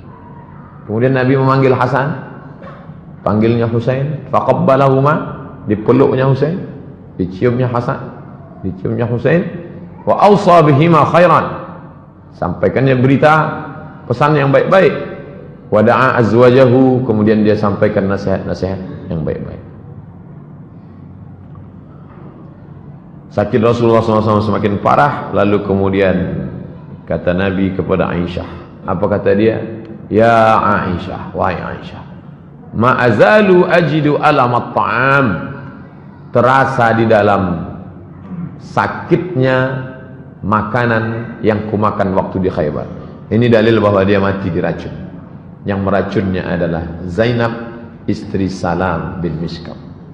Aisyah, aku merasakan sakitnya. Sampai hari ini ku rasakan. Fahadha awan. Inilah masanya. Wajadtu inqita'a abhuri. Aku merasakan terputusnya uratku disebabkan oleh racun itu. Terputus uratku disebabkan oleh racun itu. Lalu kemudian ditutupkan kain penutup ke wajah Nabi. Ketika dia pingsan, ditutup kain ke wajahnya. Ketika dia sadar, dibukakannya kain penutup itu. Apa yang dia katakan? La'natullah 'alal yahud wan nasara. Allah melaknat Yahudi dan Nasrani. Ittakhadhu qubur anbiya'ihim masajid. Karena mereka menjadikan kubur nabi mereka sebagai tempat ibadah. Bosan yang tak berhenti dia katakan, jangan jadikan kuburku sebagai tempat ibadah. La yabqaina dinani bi ardil Arab. Tidak akan ada dua agama di bumi Arab, hanya ada satu saja, Islam. Terus dia ulang. Apa kata dia? As-salah, as-salah. Salat, salat. Jangan lupa kalian, salat, salat. Wa ma malakat aymanukum. Budak hamba sahaya kalian. Ada perempuan, ada laki-laki, jangan kalian aniaya, jangan kalian siksa. Kalau kalian sanggup seperti yang aku lakukan, bebaskan. Bebaskan. Karrara dzalika miraran, diulangnya beberapa kali. As-salah, as-salah. Jangan tinggalkan salat. Jangan tinggalkan salat. Wa ma malakat aymanukum. Menjelang siang, lewat waktu duha, panas matahari terik, menjelang siang. Senin 12 Rabiul Awal. Datang Abdurrahman bin Abu Bakar, masuk ke kamar membawa siwak. Abdurrahman masuk ke kamar membawa siwak. Lalu Aisyah melihat Nabi, matanya melihat siwak yang dibawa oleh Abu Bakar. Di situ Aisyah faham bahwa Nabi ingin bersiwak. Lalu kemudian Aisyah mengambil siwak itu. Siwak ini masih baru, belum berpakai, dilunakkannya ujungnya. Makanya Aisyah mengatakan air liur yang terakhir bertemu dengan air liur Nabi adalah air liurku. Maksud dia yang menggigit ujung itu, karena siwak kalau ujungnya kasar tak bisa dipakai. Dipakai nanti. Lalu Nabi memakai siwak. Sunnah, Nabi ingin bersih, badannya bersih karena dia mandi, badannya bersih karena disirami air, tapi mulut dia mau bersih semuanya, menghadap Allah SWT. Alangkah indahnya mati dalam keadaan habis gosok gigi, habis mandi, habis berwudu, bersih. Lalu kemudian aku ambilkan untukmu ya Rasulullah. Rasulullah mengangguk kepala. Lalu kemudian Rasul bersiwak. Rasul memasukkan tangannya ke dalam mangkok berisi air. Ya, ada mangkok berisi air, dimasukkannya tangannya, diusapkannya ke wajah. Apa kata dia saat itu? La ilaha illallah, inna lil mauti sakarat. Tak ada Tuhan selain Allah. Inna lil mauti sakarat. Sesungguhnya mati itu ada sakarat. Sakaratul maut yang sangat luar biasa. Inna lil mauti sakarat. Inna lil mauti sakarat. Menjelang siang Senin 12 Rabiul Awal, selesai bersiwak, Rasulullah mengangkat tangannya ke atas. Tangannya menangkat ke atas, menunjuk ke atas. Setelah dia menunjuk ke atas, matanya menatap ke atap kamar. Diangkatnya tangannya ke atas, matanya menatap ke atap kamar, lalu bibirnya bergerak. Kata Aisyah, aku melihat bibirnya bergerak. Dia mengucapkan Ma'alladzina an'amta 'alaihim an-nabiyyin siddiqin. Ma'alladzina an'amta 'alaihim, bersama dengan orang yang kau berikan nikmat, minan nabiyyin, para nabi, as-siddiqin, orang yang siddiqin, wasyuhada, orang yang mati syahid, was-salihin, orang yang saleh. Allahumma firli, ampunkan aku ya Allah, warhamni, rahmati aku ya Allah, wa alhiqni birrafiqil a'la. Ini yang diulangnya 3 kali. Allahumma rafiqul a'la, Allahumma rafiqul a'la, Allahumma rafiq. Waktu duha Senin, hari mulai mana? 12 Rabiul Awal. Allahumma salli ala Sayyidina Muhammad wa alihi. Itulah yang dapat saya sampaikan. Mudah-mudahan ada manfaatnya, bisa kita ceritakan ke anak cucu kita, tentang Nabi Muhammad sallallahu alaihi wasallam. Tapi yang saya sampaikan ini belumlah seberapa. Baca buku-buku yang lain. Beli kitab Ar-Rahiq Al-Maktum, beli kitab Sirah Nabi yang ditulis oleh Ibnu Katsir, beli kitab Sirah Nabi yang ditulis oleh Imam Ibnu Hisham, Ibnu Ishaq, karena kita tak akan cinta kalau tidak mengenal Nabi Muhammad. Maulid tak lain tak bukan adalah mengenalkan Nabi Muhammad sallallahu alaihi wasallam. Mohon maaf banyak silakan salam. Wassalamualaikum warahmatullahi wabarakatuh. Ala hadhihi niyyah al-Fatihah. A'udzu billahi minasy syaithanir rajim. Bismillahirrahmanirrahim. Alhamdulillahi rabbil alamin. Ar-Rahmanir Rahim. Maliki yaumiddin. Iyyaka na'budu wa iyyaka nasta'in. اهدنا الصراط المستقيم صراط الذين أنعمت عليهم غير المغضوب عليهم ولا الضالين. اللهم صل على سيدنا محمد صلاة تنجينا بها من جميع الأهوال والآفات وتقضي لنا بها جميع الحاجات وتطهرنا بها من جميع السيئات وترفعنا بها عندك على الدرجات وتبلغنا بها أقصى الغايات من جميع الخيرات في الحياة وبعد الممات إنك سميع قريب مجيب الدعوات.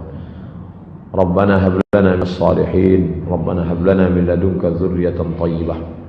اللهم اجعلنا من أمة سيدنا محمد صلى الله عليه وسلم. Jadikan sebagai umat Muhammad sallallahu alaihi wasallam. Allahumma ijma' bainana wa baina nabiyyika Muhammad sallallahu alaihi wasallam. Satukan kami dengan nabi kami Nabi Muhammad sallallahu alaihi wasallam. Rabbana atina fid dunya hasanah wa fil akhirati hasanah wa qina adzabannar. Wa sallallahu ala sayyidina Muhammad wa ala alihi wa sahbihi wasallam walhamdulillahi rabbil alamin. Taqabbalallahu minkum minna wa minkum taqabbal ya karim.